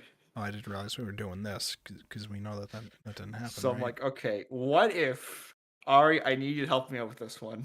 You shouldn't help him out at all. Don't help him out. God damn it! Don't help him out. So okay, maybe this is I forget the title exactly. I think it was Undead Murder Farce. Yes. Yeah. Where they about reuse it? the body? Question mark. I don't think this is the type of story that this is. I don't. I don't think we have a head that is solving cases. I don't think was that what's happening in Me that? like that. Yes. It's been a while since I watched it. I honestly forgot most of it. Okay. At the end, it turns out that they just like reused the dead body essentially. So Or someone's like, oh, maybe it's like that. I don't know. I mean, reusing a dead body would work if so. The problem, I mean, okay, I guess it would make more sense because it's only been like 10 days. If so, I understand what you're saying though. You're saying Mion died at the bottom of the well, but the Mion that died at the bottom of the well might have actually been Shion that had died, and Mion had killed the Shion and put them in the bottom of the well, and then eventually used that body, threw it off the balcony to make it look like Shion had killed herself later. But I don't know if that would work because I feel like the police would still need 2 bodies. Like I. But I see what you're trying to say. I'm just thinking like Oishi's not going to say like she was dead at the bottom of the well and she was dead from the balcony unless they like identified the bodies as being there. And like if the cops find the body, they're not just going to leave the body.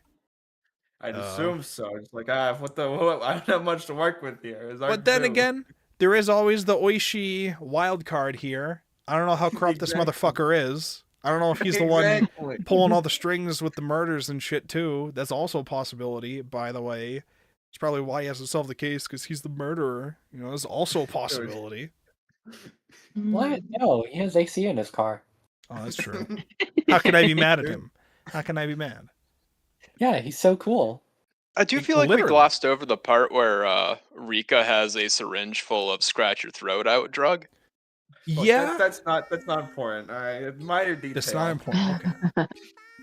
Listen, the Furude family, they got all the torture devices. They gotta have the torture drugs to go with them. You know, that's just how. But that like, works. doesn't that mean she was trying to kill Keiichi in the first arc?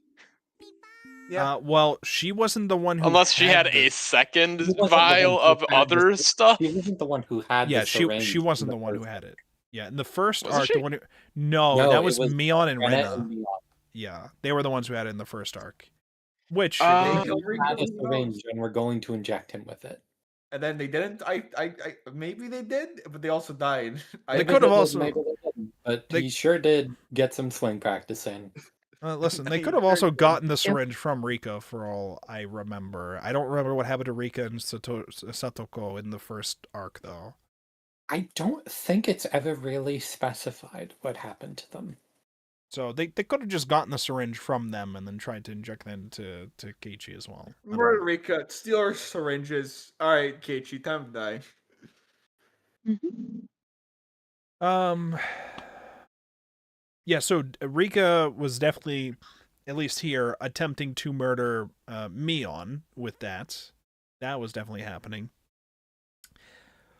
And Mion was trying to do that, I assume, because... I'm sorry, Rika was trying to do that to Mion, I assume, because of, you know, Mion trying to... I mean, this is really Shion, but in her mind, this is Mion. Trying to force her to target Keiichi means that Mion's going to be targeting Keiichi, so she wants to kill Mion in order to protect Keiichi, is my thought process with it. There could be more to it, because Rika seems like a interesting case. Also, she seemed to say a name, which I recognize, but has not been revealed to us in the story yet. Oh, there's more characters involved there, Chef? There's more twins? Because what was it? She got stabbed with the syringe, and then she said, what was it, Hanyu or something? It's just right before she actually jams the knife through her neck. Okay. Mm-hmm. So, like, that was a name, and I recognized that name from the Higurashi, like, fandom, I guess. So I guess that's just a hint towards a character later, potentially. But I guess we will see. I don't know why she said it there at that time, but yeah. Could also just be a situation similar to Shion is seeing visions of Satoshi, where like she's like talking to Satoshi even though he's not there. That might be something like that too. For all I Just be a know. little chuny sometimes. I mean, she is tuning at times, especially in the time killing arc where she's like trying to predict the things that are happening. So, yeah. Okay. What else do we have? Do we have any other topics that we need to discuss with this? Any other concerns, memes, dreams, in-betweens?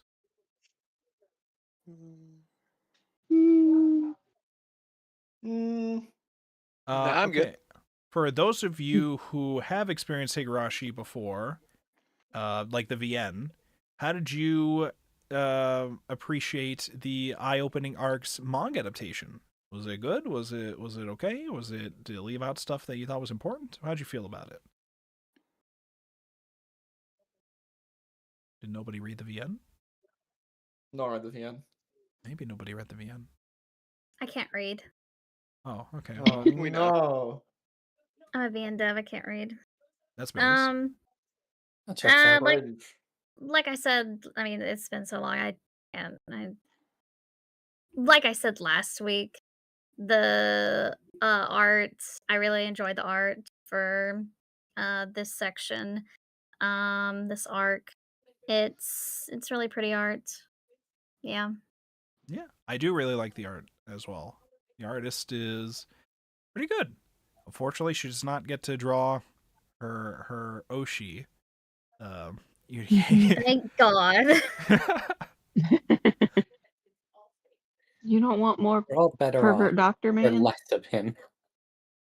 I will say though, we're definitely keeping the artists going with the whole. We have to draw Oishi as the most disgusting looking creep imaginable. Holy fuck! He was back to being a freak. I just do not like looking at that man. I don't like looking at that man. Look at it. Look at it. Yeah, I guess real quick, I like the manga adaptation a lot. I think there is just generally stuff that is missing because it is an adaptation a lot of times, and there's adapting a work that is as dense as Higurashi. There's gonna be stuff that gets cut. You can't avoid it. I think not having Dear You play is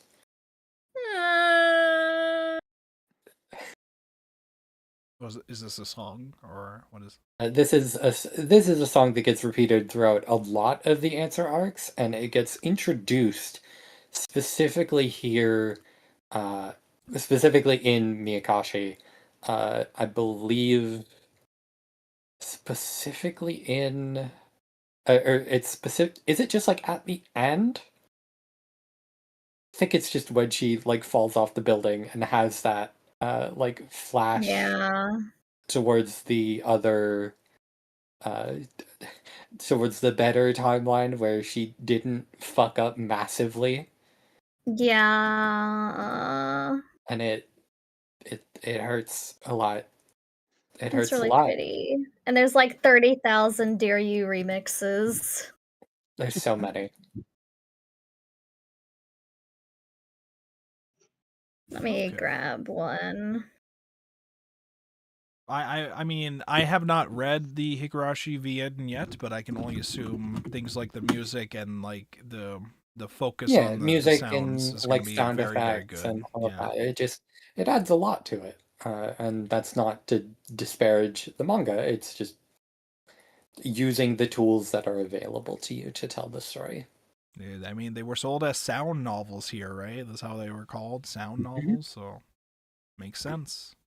And it also makes a lot of sense given the nature of the type of story we're doing, like a psychological horror thing. Focusing on sound for that is probably very, very good as well for that. Even though Ryukishi really wants us to have fun times here, Hinamizawa too. He's like, you guys have fun here, right?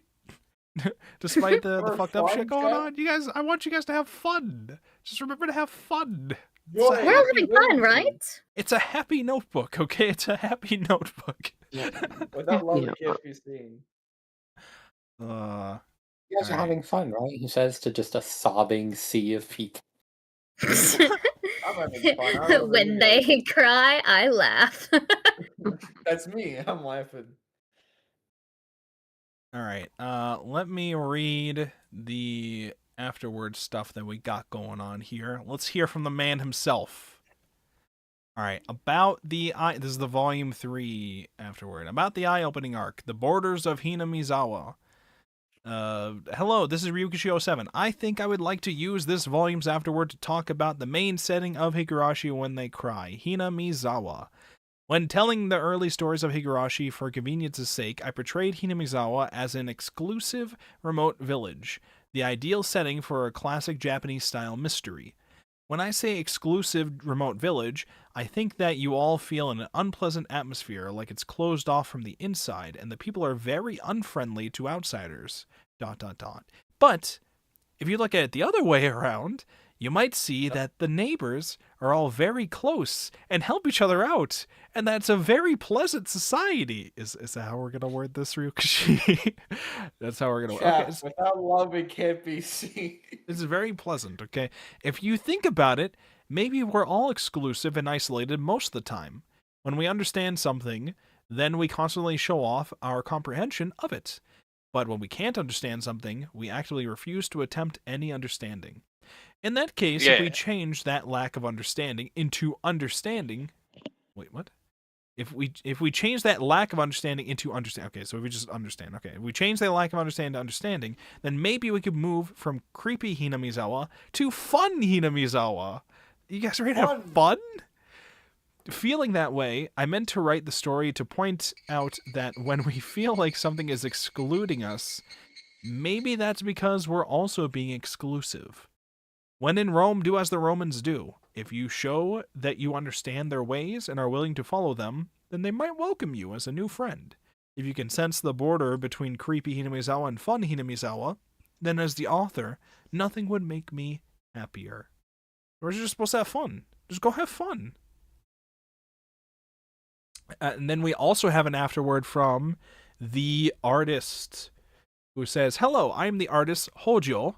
Thank you very much for reading the Eye-Opening Arc Volume 3. In this volume, I would like to discuss something I'm often asked about. My favorite characters. Of course, I'll start out by saying that I love all the characters. My favorite girl would have to be Mion. I was really taken in by her Angel Mort uniform in the Cotton Drifting Arc. Because of that, whenever I draw illustrations of Mion, I can't help but put a timid expression on her face, and I always think, I can't do that. Mion is Mion because there's that side of her that's strong at their club activities. I love that balance of strength and weakness, but when I started drawing the Eye-Opening Arc, I started to love Shion just as much. I love how even though she has it rough, being kept at a distance from the main family, she doesn't let it bother her and keeps charging forward. My favorite male character is Coach Ide. His ruggedness and persistence drive me crazy. I want him to take me to Hokkaido with him. My favorite characters to draw are Reina and Satoshi-kun. Reina has those unbeatable looks with her semi-long hair and sailor suit. It's fun to draw her spacey expressions too. Satoshi-kun has an aura about him, and that makes him fun to draw. He's mild-mannered and puts up with a lot, but he seems listless somehow. Once I start talking about the characters, suddenly all my space is gone. Well, then let's meet again in the next volume. And then that's all of the volume 3 stuff, and then we go to volume 4 stuff. First, we got Ryukishi here. About the Eye-Opening Arc, a long 2 years.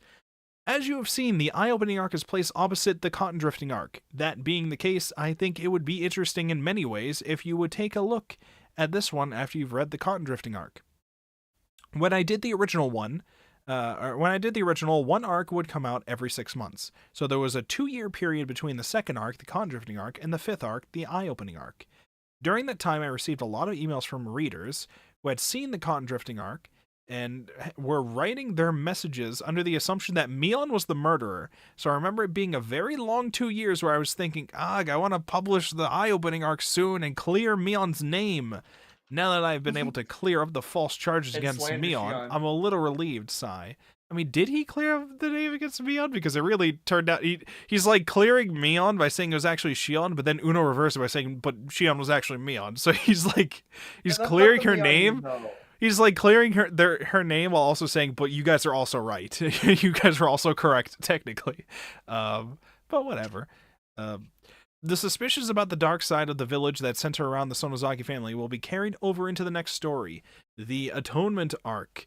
I hope you will all continue to enjoy the mysteries of Hinamizawa in the Answers arc of Higurashi When They Cry. And then we have a short message from the artist here. It says, thank you very much for reading the last volume of the manga version of the eye-opening arc. It is now time for me to say goodbye to my beloved Shion and my beloved Higurashi. I made it to the end, agonizing the whole time and being helped along by the strong energy of the original series. I pray for a future in which Shion doesn't make any mistakes, a future where everyone can live in happiness with smiles on their faces. And then I think it's just a bunch of thanks to everybody and people for helping out and reading. So thank you to the supervisors and creators and all that. So yeah. Yeah, and those are the afterwards. So, okay. With that all said, do we have any other final discussions, topics, questions, concerns, just comments, whatever we want to say before we wrap up the eye-opening arc theories, perhaps? Whatever. Anybody got something they want to say before we wrap up?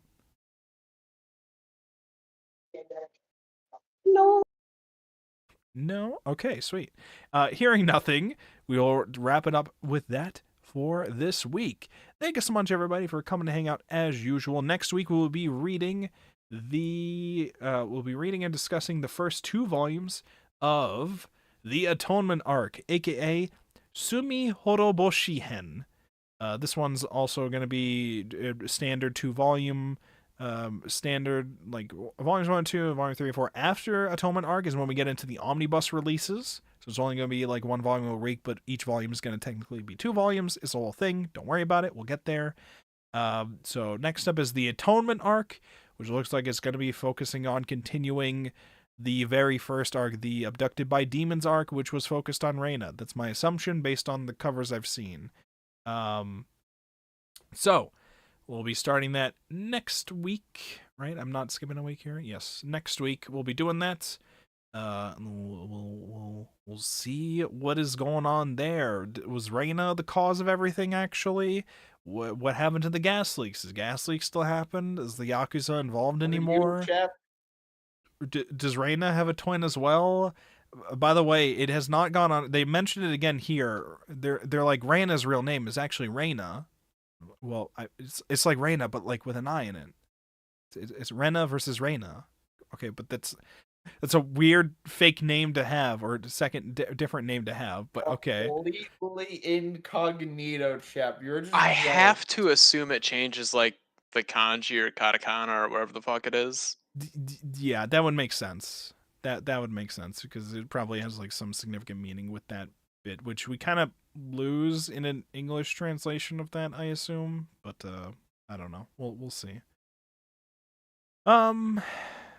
Yeah, so that will be the next thing that we read. So, if you are somebody who is listening to this, we do this every week on Thursdays here at 9 o'clock Eastern Time. Every week, we read through 2 manga volumes, and then we discuss them live, and then once we're done reading through the stuff that we have planned to read, we eventually do a vote to pick the next things we want to read. If you're somebody who's interested in listening to these every week, you can check us out on YouTube, Twitch, and Kick all at the same time. youtube.wolfborg.com, twitch.wolfborg.com, kick.wolfborg.com. Or if you want to listen to them on Spotify later, they're all going to be up on there. I don't have a link prepared for that yet, but if you go onto Spotify and you type in Anime Book Club, you might see like Or High School Host Club and Higurashi episodes on there. If you look up Anime Book Club and you see Wolfborg somewhere, that's me. Hi. Hello. Also, if you want to become a part of Book Club directly, you can join the Discord at discord.wolfborg.com, grab yourself the Anime Book Club role, and you can talk with us in the text channels, or even just be directly here on stage talking with us. You're allowed. It's allowed. So, that's all we have for this week, and let's see who is around to raid. Who's awake? Who's doing stuff? Let's say hi to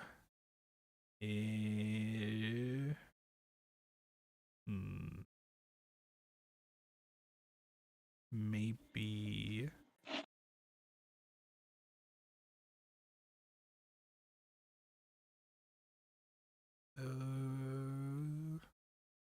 so many options. Okay, we're gonna say hi to Kitsunderes, who is playing Tomodachi Life. Everybody's playing Tomodachi Life today. Everybody, goddamn.